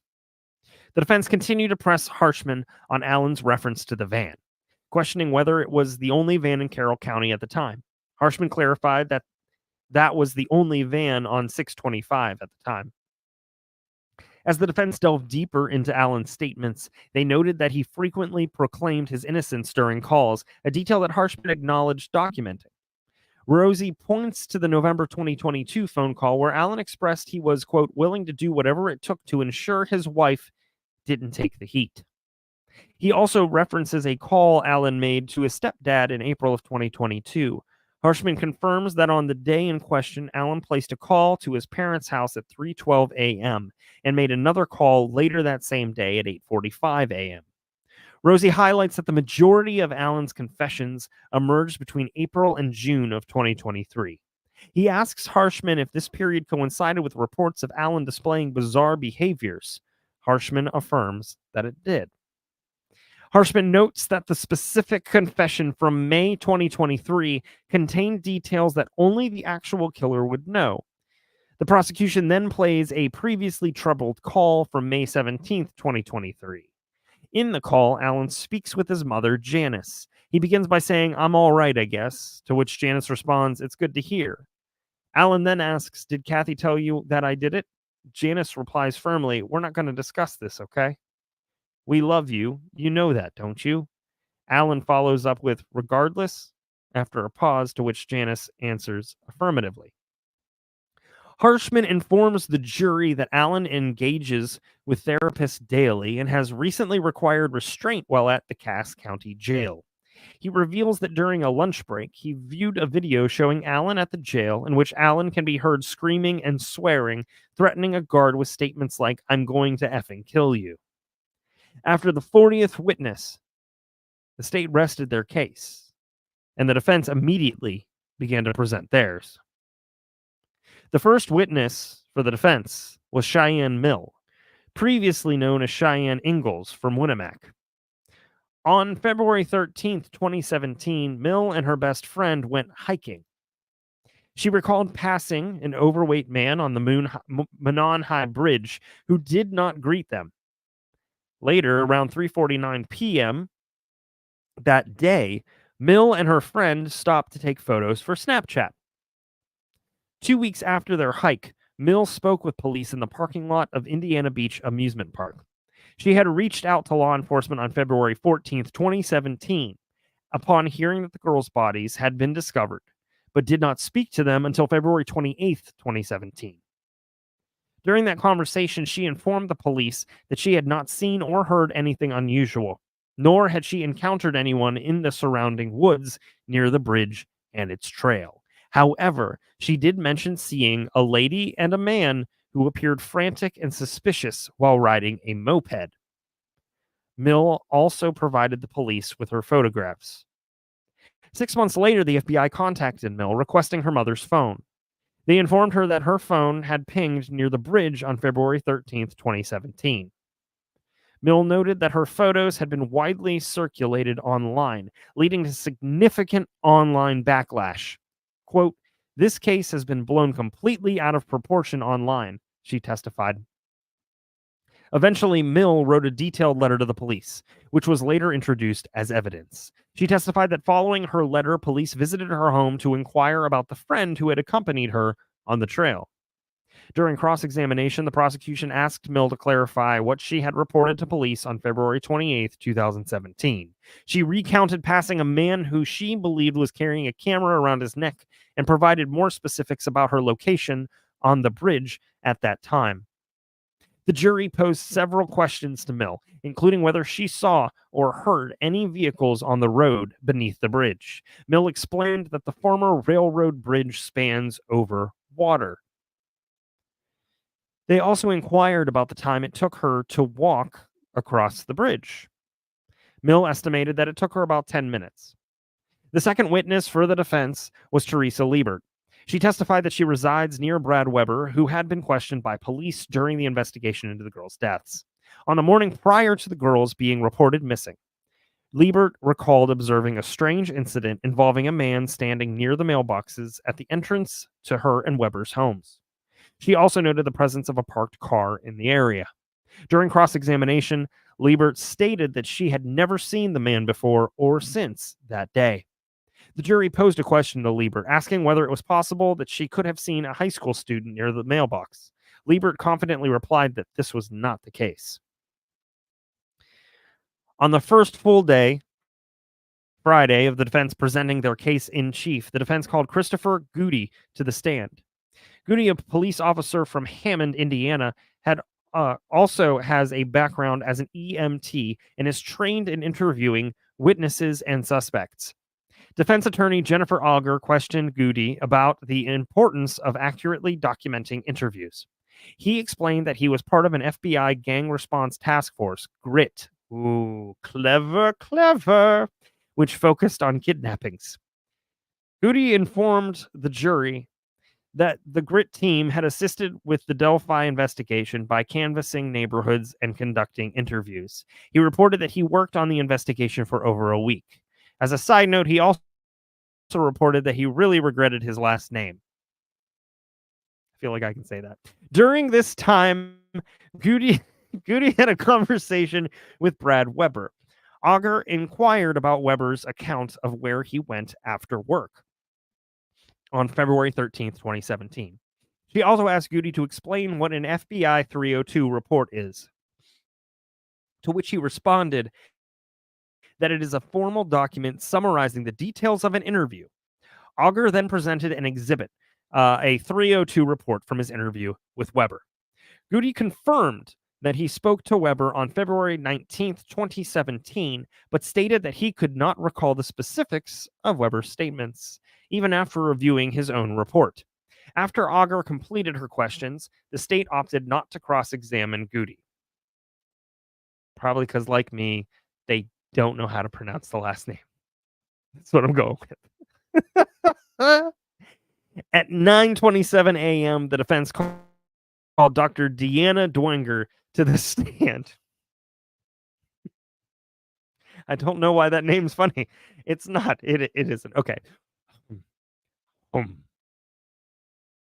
It's been an hour and a half. I think I deserve some water.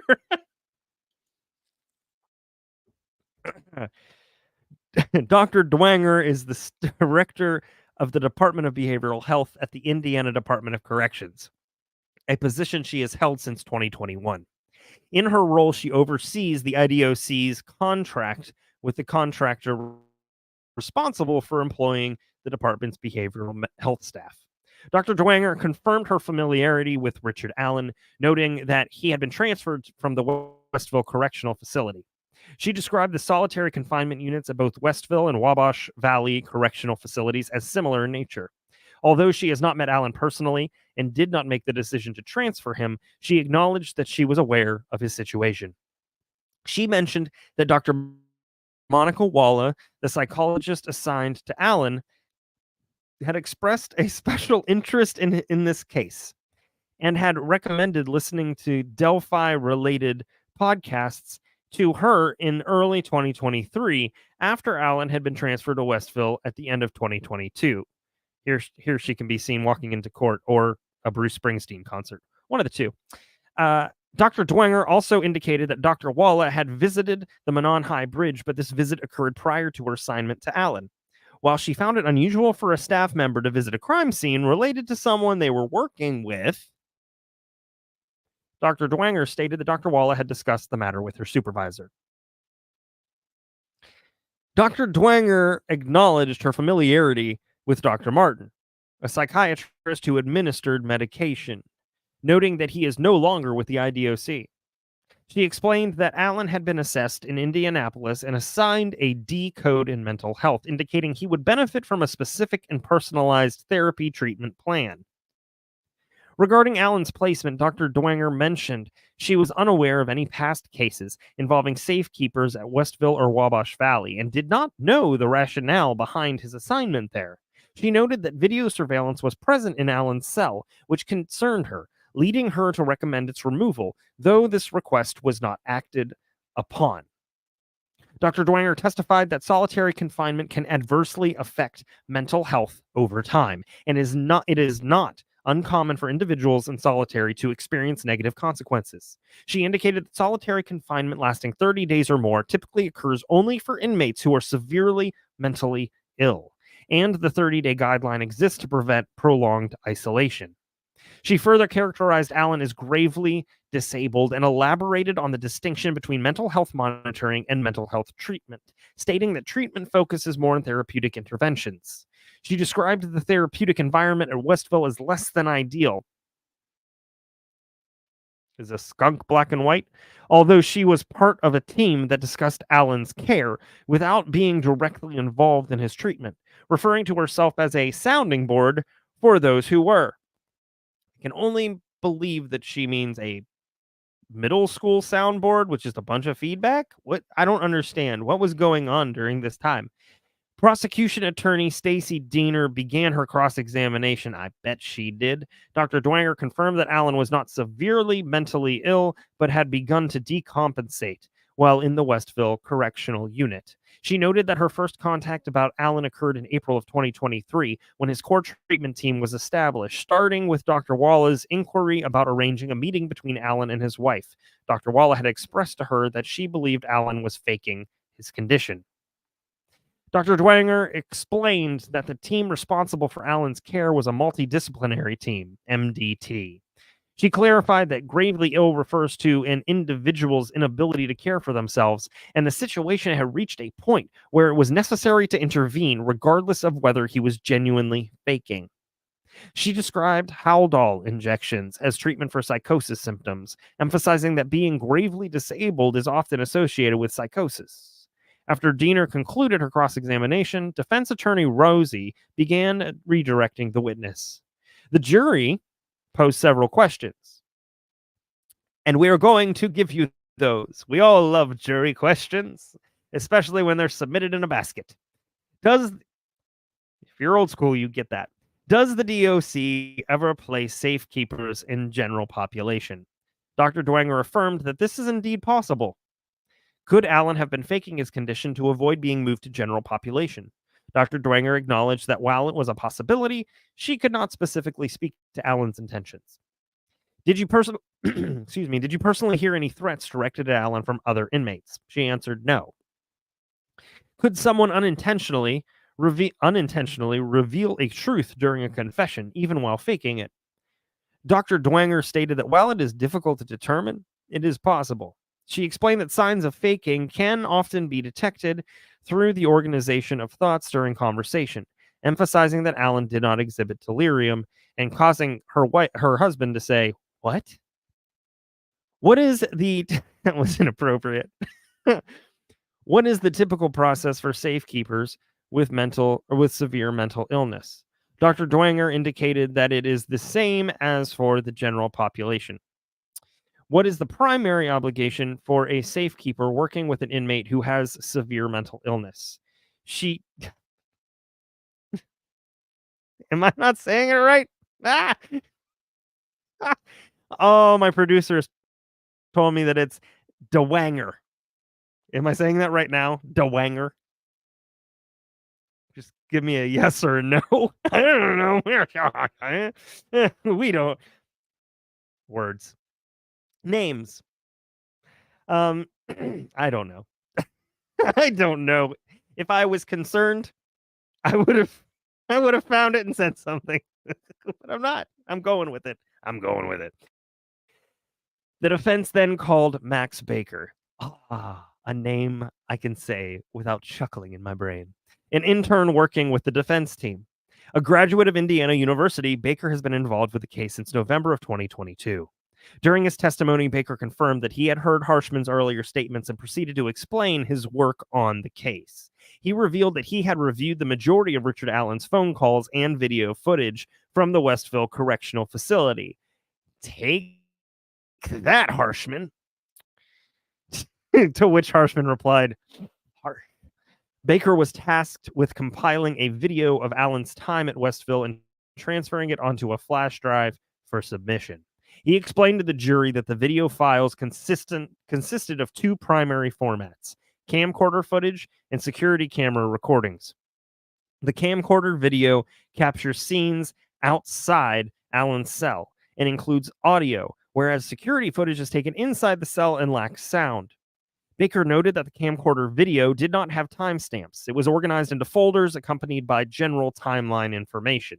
He explained that he had worked to piece the footage together as accurately as possible. The in-cell video included on the flash drive features recordings from the 15th of each month, spanning from November 2022 to December 2023, with the exception of the period from April to July 2023, during which additional footage was available beyond just the 15th.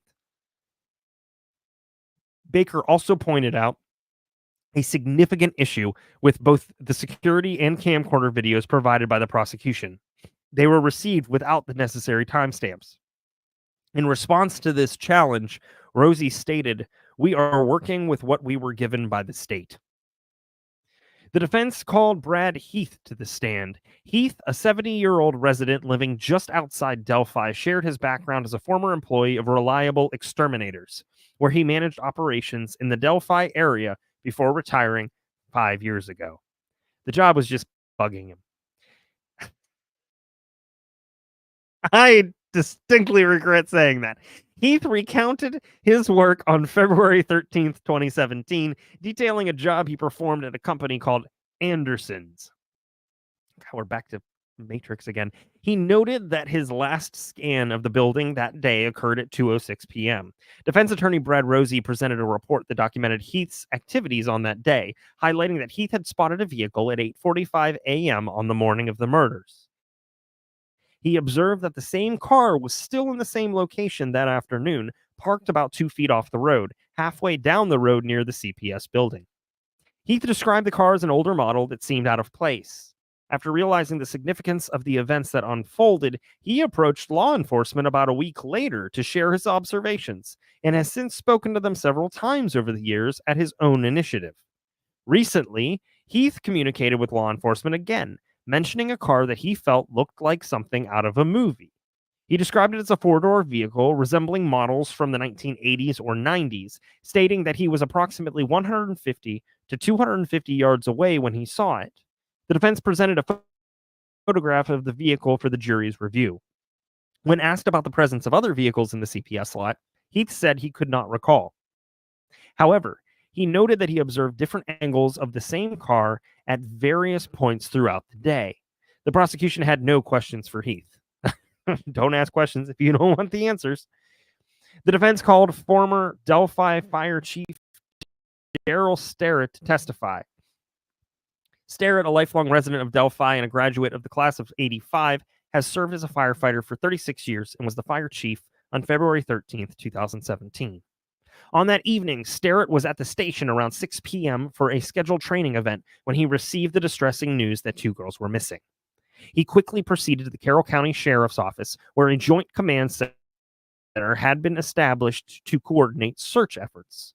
Sterrett explained to the jury that they were directing the search through dispatch, which officials Mullen and Lazenby were with officials Mullen and Lazenby overseeing the operation. He was shown a document that tracked the locations of firefighters, cadets, and officers involved in the search that day.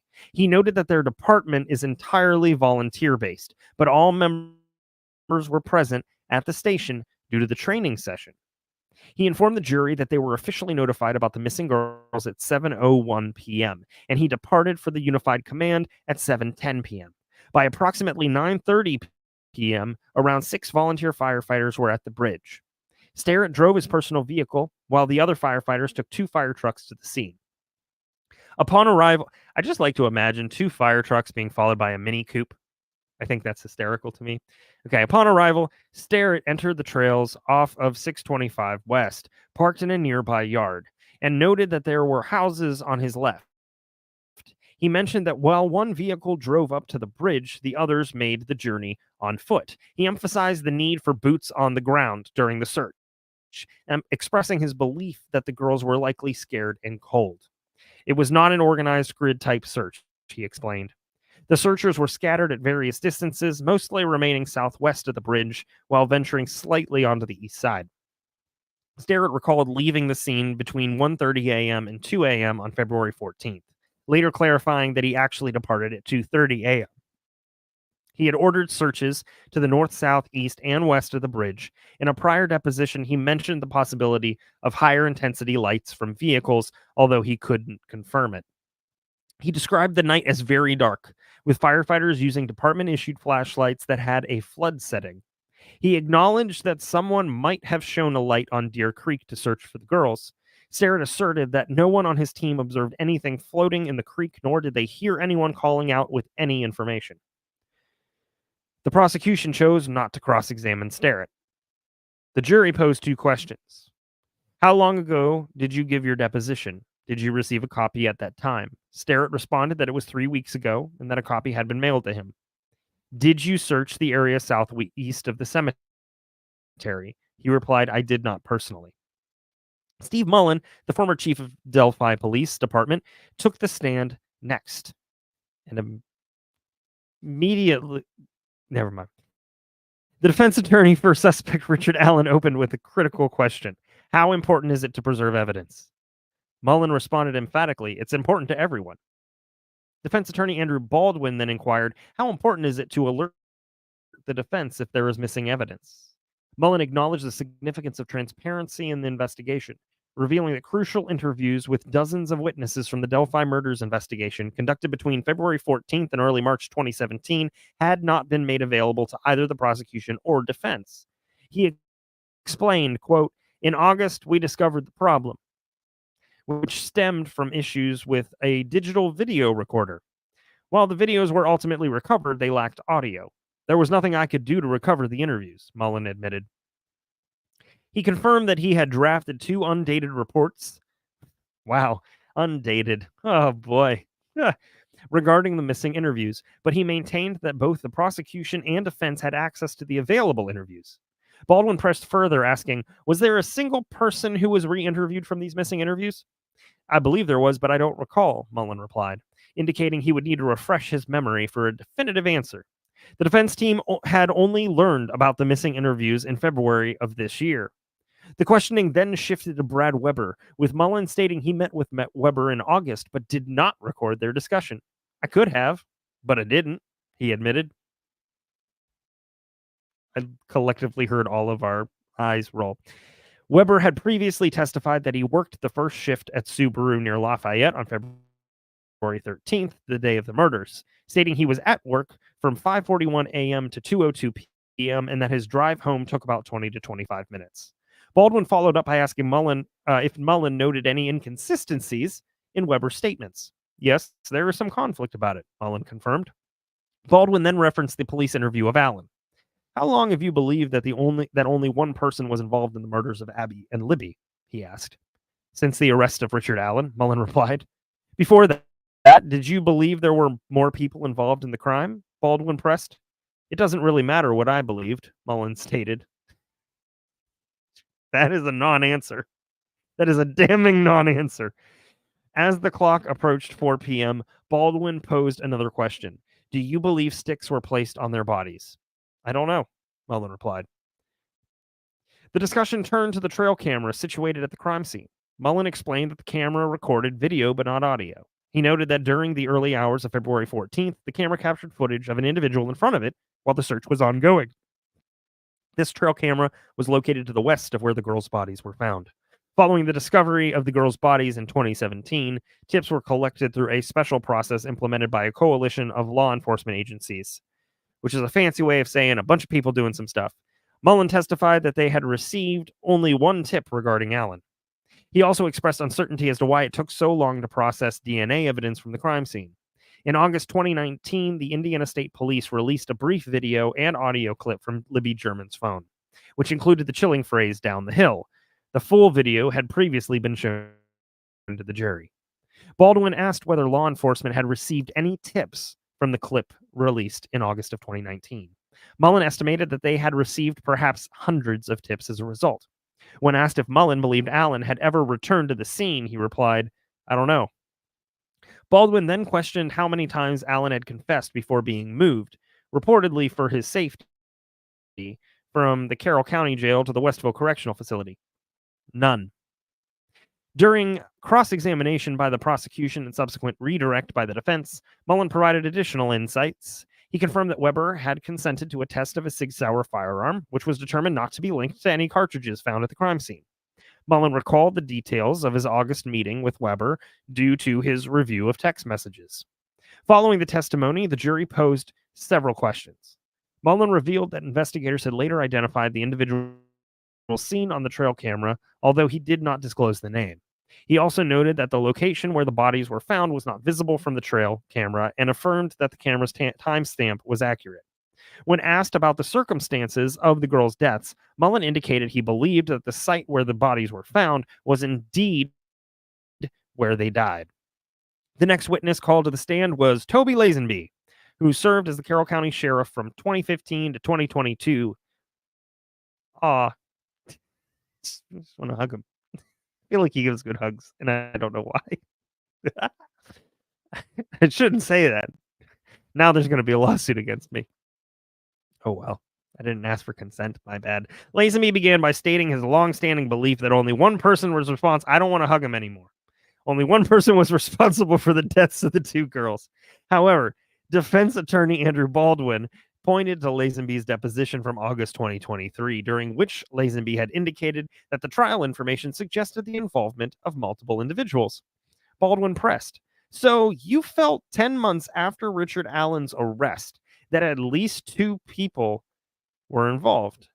In response, Lazenby acknowledged that there were indications of multiple suspects and mentioned Detective Tony Liggett, the current Carroll County Sheriff, as someone who believed in the possibility of more than one killer based on a conversation they had in 2017. "Why did they think that?" Baldwin inquired. Lazenby explained it was based upon the totality of information available to the investigators at the time. During cross-examination, Lazenby clarified that Liggett did not possess specific details regarding the case. Additionally, he noted that while he had not personally investigated any murders throughout his career, he had been involved in lower-level murder investigations. Saturday. We're almost there. Yesterday morning, the courtroom's television was repositioned so that the gallery could not see the screen. State Prosecutor Nick McLeland objected to the admission of video footage showing Richard Allen while at Westville, while defense attorneys Brad Rosie requested that the video be shown only to the jury to maintain the dignity of multiple people involved, due to its explicit content. Once the jury was seated, the defense called Max Baker, a recent IU graduate and defense intern, back to the stand. Baker had previously testified that he was tasked with compiling videos of Allen during his time at Westville and had prepared another flash drive containing additional footage the following morning. The defense presented 2 exhibits, camcorder video footage and a master sheet detailing the contents of the video. The master sheet included a category indicating that some videos contained nudity. The 10 videos were recorded in April 2023, with one identified as video number 7 lasting nearly 30 minutes. As the videos played, one juror raised their eyebrows and glanced at Allen while several others took notes. Notably, a juror with a background in psychology appeared particularly engaged. Frowns were observed on the faces of several jurors during video 7, and one juror wrote something down and shared it with the person next to them. During video 9, multiple jurors looked in Allen's direction. The final video, which was 52 minutes long, prompted Rosie to inform the jury that he would be skipping through certain segments. Defense attorney Jennifer Auger appeared visibly distressed while watching video 10. At one point, she held her head in her hands and covered her mouth during another segment, eventually turning her gaze away. Among the jurors, one alternate displayed a sour expression, while a school counselor appeared shocked. The media and public were unable to discern the content of the videos as the television screen faced away from them. Afterward, the defense recessed Max Baker and paused the video playback. McLeland indicated that he would postpone his cross-examination of Baker until all the videos had been viewed. The defense called Indiana State Police Superintendent Doug Carter to the stand. With nearly 12 years in his role, Carter described his involvement in the investigation into the deaths of Abby Williams and Libby German as a support role. He explained that the investigation involved collaboration among numerous agencies, including various county departments, the ATF, FBI, and Homeland Security. Carter noted that the FBI ceased its involvement in the case in August of 2021. Defense attorney Andrew Baldwin presented an email from the FBI, which Carter confirmed was part of his decision to release the agency from the investigation. He also requested that the FBI return any evidence related to the case. After Superintendent Carter concluded his testimony, the courtroom TV was repositioned directly in front of the jury, effectively blocking the view for everyone in the public seating area.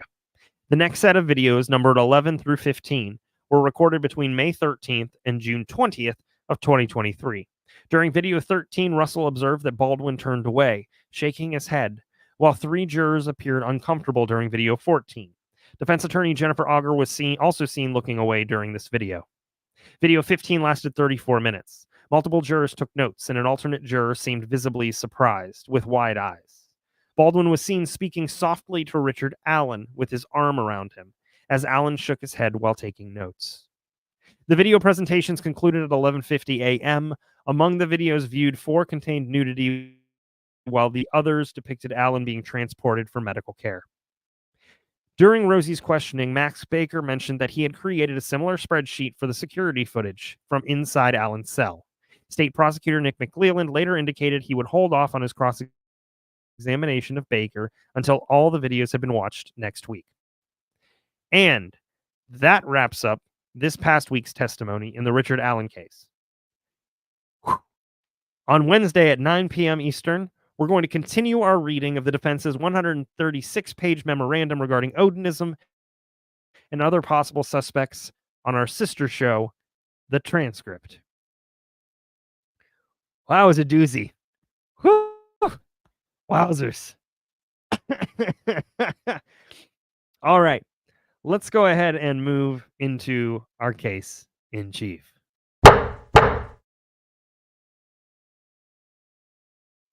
This week's case in chief covers a murder that has rocked Silicon Valley and the tech world. California versus Nima Momeni. I feel like I might need a drink for this. Nima Momeni? Is that it? Momeni? I should have looked this up. That's my fault. The case centers on the fatal stabbing of Bob Lee, a prominent tech innovator and the founder of Cash App, who met a tragic end in San Francisco in April of 2023. On April 4th, 2023, Bob Lee was found gravely injured in San Francisco's East Cut neighborhood, an area known for its mix of luxury condos and tech businesses. Lee had been stabbed multiple times and succumbed to his injuries shortly after. His death shocked many, not only for its brutality, but for the loss of a man described as a visionary by those who knew him in Silicon Valley. Within days, police arrested Nima Momeni, a tech consultant and acquaintance of Lee, seen here looking like he's about to enter a Michael Jackson video. I don't understand. He is all full of himself. Let's just say this guy is no average IT support. He's not the, have you tried unplugging and plugging it back in again? And that doesn't really cover the situation here. Momeni now faces a charge of first-degree murder, and his trial began on October 14th, 2024, bringing to light the personal tensions that may have led to Lee's untimely death. During opening statements, Assistant District Attorney Omid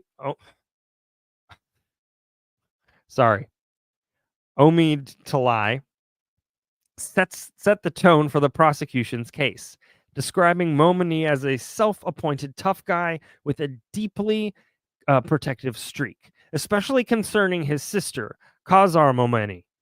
According to the prosecution, the events leading to Lee's death started earlier on the night of April 4th. Talai alleges that Momeni confronted Lee over concerns he had about his sister's friendship with the tech mogul. Kazar Momeni, according to Talai, had called Lee after a night of socializing. Is that his sister?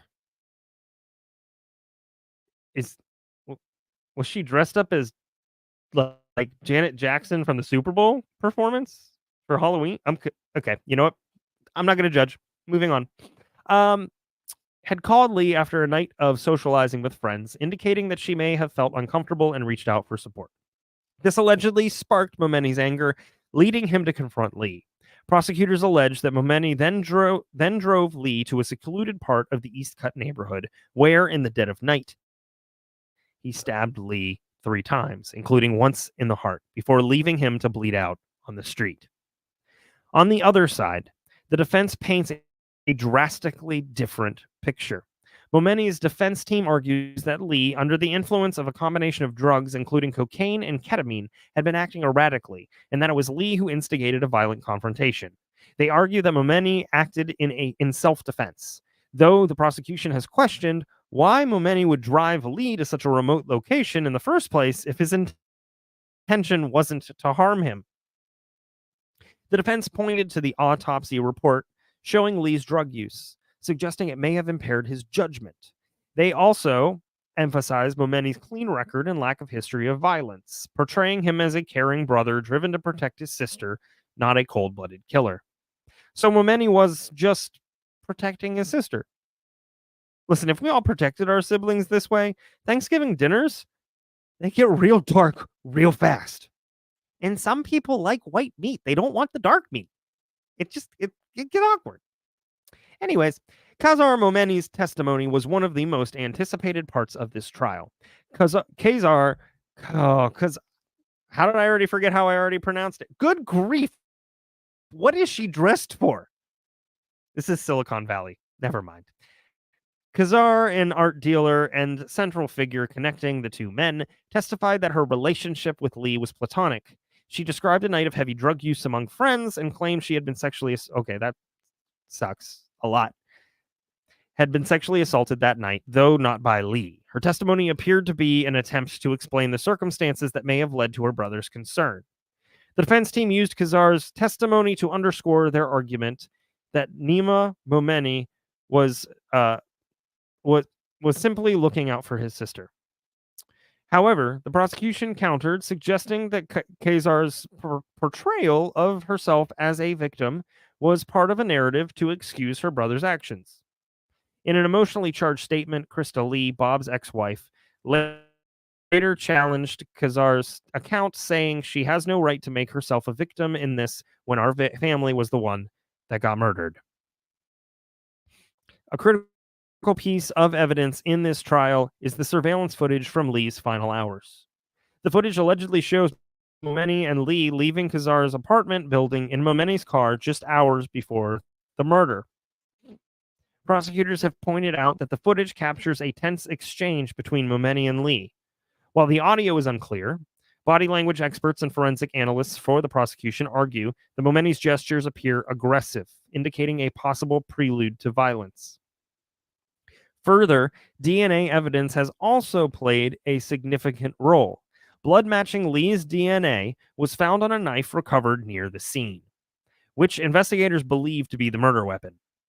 The defense has raised questions about the exact chain of events leading to Lee's death, challenging the prosecution to provide definitive proof that the encounter wasn't a spontaneous act of self-defense. The reactions from Lee's loved ones have been profound and emotional throughout the trial. Friends and family have expressed both disbelief and heartbreak over Lee's sudden death. Many describe him as a brilliant mind with an incredible vision, a sentiment shared by much of the tech community. As a result, the trial has drawn a steady crowd of supporters from both sides, each wanting to see justice in their own way. However, those close to Lee have criticized the defense's attempts to characterize Lee's drug use as a factor in his death, seeing it as a strategy to tarnish his character rather than seeking the truth. Krista Lee, in particular, has been vocal, calling for the court to remember Bob for the life he led, not the circumstances of that final night. Now, legal analysts following the trial have pointed out that the case hinges on complex legal arguments surrounding premeditation versus self-defense. Prosecutors must prove beyond a reasonable doubt that Momeni acted with intent when he took Lee to that secluded area, while the defense is focused on casting enough doubt to argue Momeni's actions were, in fact, reactionary. Analysts are also closely watching how the jury interprets Khazar's testimony. Her role is pivotal, but complicated by her conflicting accounts and the emotional weight they carry for the jury, who are left to discern the truth amid her portrayal of that night's events. As we approach the conclusion of this high-stakes trial, closing arguments are expected to be equally charged. If found guilty of first-degree murder, Momeni could face 26 years to life in prison. His defense team will need to raise substantial doubt to avoid a conviction of such severity. This case is really something. DNA, surveillance footage, high-profile testimonies. All we need now, well, is a hologram of Bob Lee to show up and give his own testimony. And we've got ourselves a courtroom blockbuster. Was this an act of premeditated rage? Or was it a tragic, heated confrontation gone wrong? Night Court is going to be here to provide you with the latest as the trial heads towards a verdict. And now, let's get to Just Desserts. Mm. We all live for that sound effect. All right. First up is Raymond Ronald Lee Childs III. I didn't come up with it. The story of Raymond Ronald Lee Childs III is a wild ride, but not really the fun roller coaster kind.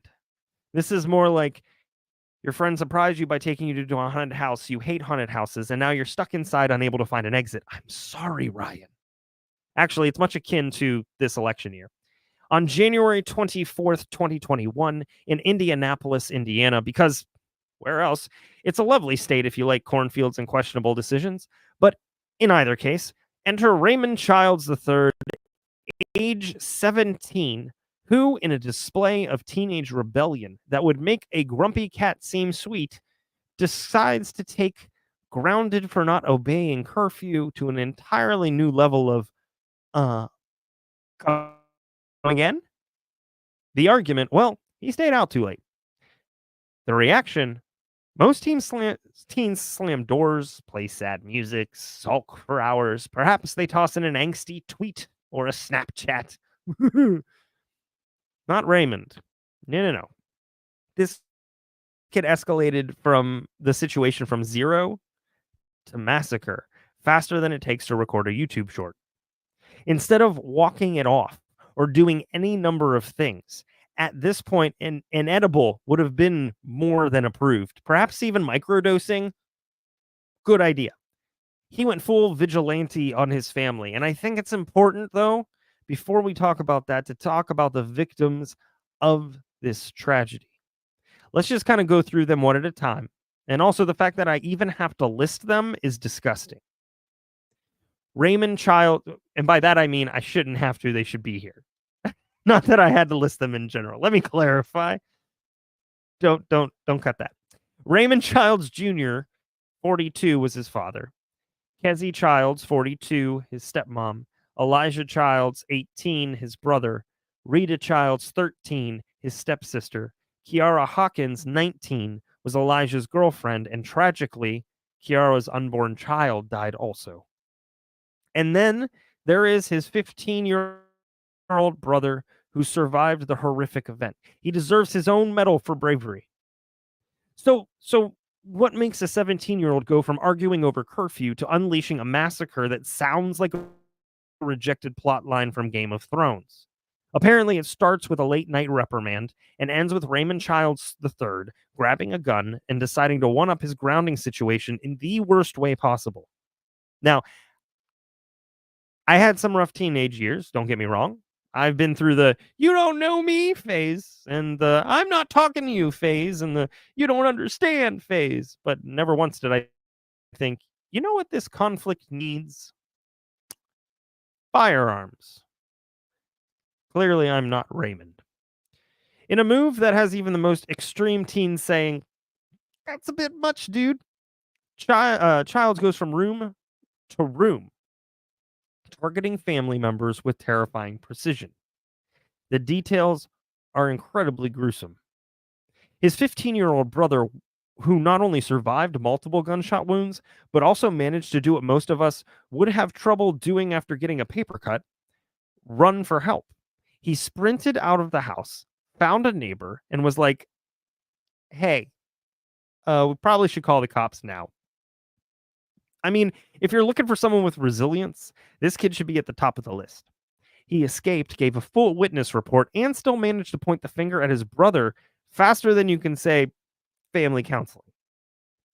The next morning, Childs is arrested after a brief manhunt. When police found him, I imagine it was less of a high-stakes action movie scene and more like a, "Oh, hey, it's the kid who thought he could get away.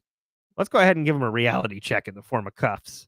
Surprisingly, there was no dramatic standoff. Raymond just sort of gave up, like a Roomba stuck under the couch, just spinning in circles until someone picks him up. Now you'd think open and shut case, right? But in America, there's no such thing as a simple trial. Childs, being 17, started in juvenile court. But let's be real, when you commit 6 murders, the juvenile card flies about as well as a penguin with a jetpack. technically possible, but definitely not happening, even if you have a really, really, really good lawyer. The lawyer goes, "Your Honor, he's just a misunderstood teenager." Right. Sure, he annihilated his entire family, but we'll go with that.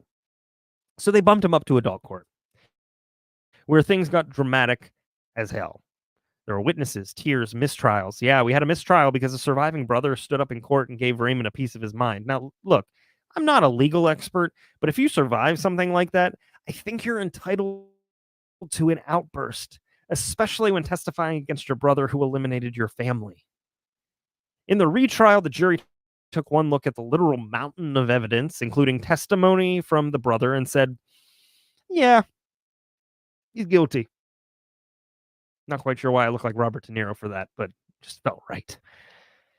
Childs now faces life in prison without parole because even he knew you can't come back from something like this. His lawyer argued for leniency, but I imagine it was pretty difficult for the judge to include or to not include leniency for this guy, please, in a sentencing document. Sentencing set for January 5th, 2025, and let's be honest, he's not walking away. And the only thing he'll be walking is laps around the prison yard. Indianapolis was shaken to its core. The community held candlelight vigils, and Kiera Hawkins, the girlfriend who was pregnant, became a heartbreaking symbol of lost potential. Raymond is a reminder that teenage angst, when combined with terrible decision-making, can result in catastrophic consequences. But let's take a lesson from this. If you have an argument about staying out late, maybe go for a long walk or listen to a playlist. Just don't shoot anyone, because it's about as good of a life choice as renting a clown for a funeral. Nobody asked for it. Everyone's uncomfortable, and it's going to haunt you forever. Prosecutor Ryan Mears said Friday in a statement that what occurred inside that home is as unfathomable today as it was in 2021. He said the verdict provided justice for the victims of this horrific crime. It has been an incredibly difficult journey for the family and friends of the 6 people that we tragically lost. Mears said, I'm proud of our trial team, law enforcement, and witnesses whose dedication to our victims didn't waver when faced with adversity. Childs faces 40 to 65 years in prison on each murder count, 20 to 40 years on the attempted murder charge, and 1 to 6 years on the handgun charge. All right, let's get up to speed with this case of Georgia v. Melodie Walker Farris, shall we? Melodie is accused of murdering her husband, Gary Farris, a prominent Atlanta attorney, and attempting to dispose of his remains by burning them on the family's farm. It's been a long and winding road to reach the closing arguments, and this week the case has finally been handed over to the jury. Let's dive into the details. Now, here's a quick recap. Melodie Walker Farris is on trial for malice murder, felony murder, aggravated assault, concealing the death of another, and making false statements in connection with the 2018 death of her husband, Gary Farris. The couple lived on a sprawling 10-acre farm in Alpharetta, and they've been married for 38 years, though by many accounts, their relationship was anything but smooth. Their marriage had been marked by years of tension, financial disputes, and as we learned in court, Melodie's extramarital affair with a man named Roy Rusty Barton. Detectives initially suspected Gary may have had a medical incident and fallen into the fire, but a .38 caliber bullet found lodged in one of Gary's ribs quickly changed that narrative. No matching gun was ever found on the property, but this discovery turned the investigation into a homicide case. The trial also brought to light years of financial disputes between the couple. Prosecutors alleged Gary's tight control over their finances and his preference to provide financially for their adult children instead of Melodie was a major source of their arguments. This led to mounting frustration for Melodie, according to the prosecution, and may have been a key factor in the tragic events of that night. Before resting, the prosecution and defense presented powerful testimonies. Forensic pathologist Dr. Jonathan Arden, testifying for the defense, stated he couldn't confidently confirm that the bullet found in Gary's body was the cause of death. This was a significant point for the defense, as it aimed to undermine the prosecution's narrative of a clear homicide by gunshot. Additionally, Amanda Bruce, Melodie's daughter, testified about the grim moment when her brother Scott pointed to the burn pile and said, "Daddy's in this burn pile." This statement was haunting, and it gave jurors insight into the disturbing aftermath of Gary's death. Another friend of Melodie's, David Thomas, testified about an encounter with Scott that he described as very close to being violent. These testimonies only added to the complex web of family dynamics and tensions at play. Now, the jury began deliberating on October 31st, right after hearing closing arguments. The state's closing, delivered by Assistant District Attorney Megan Frankish, took about, seen here pointing to the person who jumped her in line, took about 103 minutes, followed by a 113-minute argument from the defense. The jury deliberated for roughly 4 hours on Halloween before pausing for the night to get some fresh air and maybe a Crunch Bar. Can you blame them? After all the twists and turns in this trial, I'd be headed for Halloween just to kind of watch something simpler, like a horror movie. They sent 2 notes to the judge asking to review digital evidence, including recordings between Melodie and Rusty Barton, especially focusing on Rusty's request for corroboration of Melodie's statements. They also wanted to revisit Rusty's initial interview with Detective Pope, where he discussed Melodie's comment about the burn pile. Additionally, they inquired about data from Gary's phone, such as deleted emails, tower data, and whether Google pings or tracks information or tracking information were recovered. The judge's response: all the evidence is in, meaning the jury will need to make its conclusions based on what they already have. On November 1st, the jury resumed deliberations but decided to end the day early and return Monday. With so many elements to consider, digital evidence, witness testimonies, and the intricate family relationships, the jury has a challenging task ahead. The burning questions remain. Did Melodie act alone? Was there foul play from others? Or could Gary's death have been another explanation altogether? Only time's going to tell. The case has been one of the most intense twists and turns, and as the jury continues deliberations, we are all left wondering which way they're going to lean. Was this a tragic accident, or was Melodie Walker Farris motivated by years of resentment and frustration? Well, stay tuned here on Night Court, and we'll have that for you next time. In the meantime, let's get to closing arguments.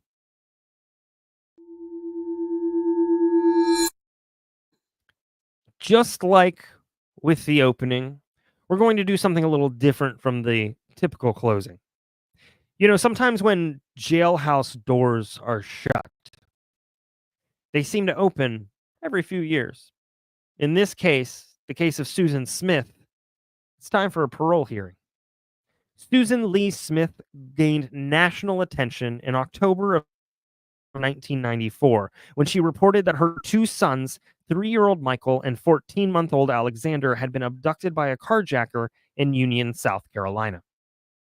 For over a week, Smith appeared distraught and pleaded publicly for their safe return, sparking a nationwide search for the children. However, on November 3rd, 1994, Smith confessed that she had fabricated the story and that in reality, she had driven her car into John D. Long Lake with her sons strapped inside, drowning them both. Smith initially claimed that an unidentifiable black man had carjacked her vehicle, but inconsistencies in her story soon led investigators to suspect foul play. I don't like her looking at me over here. It's weird. It's creepy. It's creeping me out. Look. After 9 days of intense media coverage and police investigation, no, you can leave it up there. I'm just kidding. It's a joke. Smith admitted to murdering her children. Her motive was believed to be linked to a romantic relationship. Reports indicated that Smith's boyfriend had expressed that he did not want children, which may have contributed to her tragic decision. She was charged with 2 counts of murder.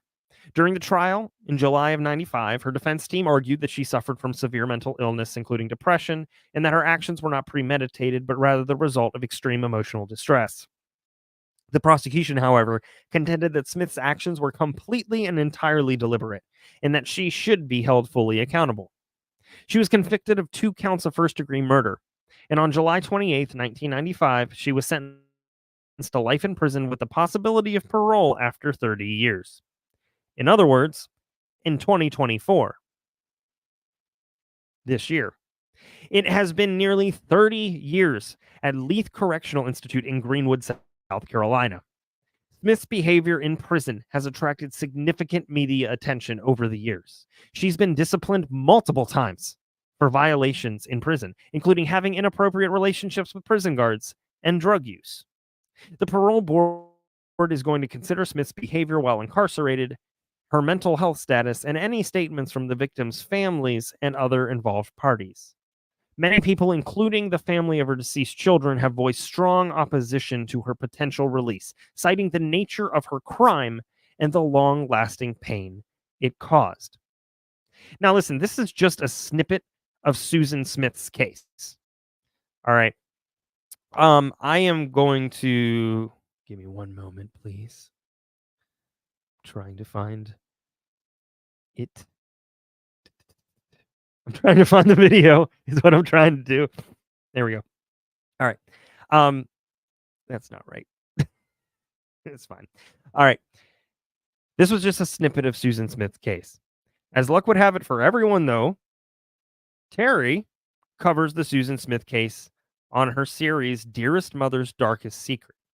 You can find the link in the video description below. I'll make sure it's there after this. And while you're at it, check out the rest of the videos as well, because they're really good. They're emotional, but they're good. Here's a little trailer for Dearest Mother's Darkest Secret.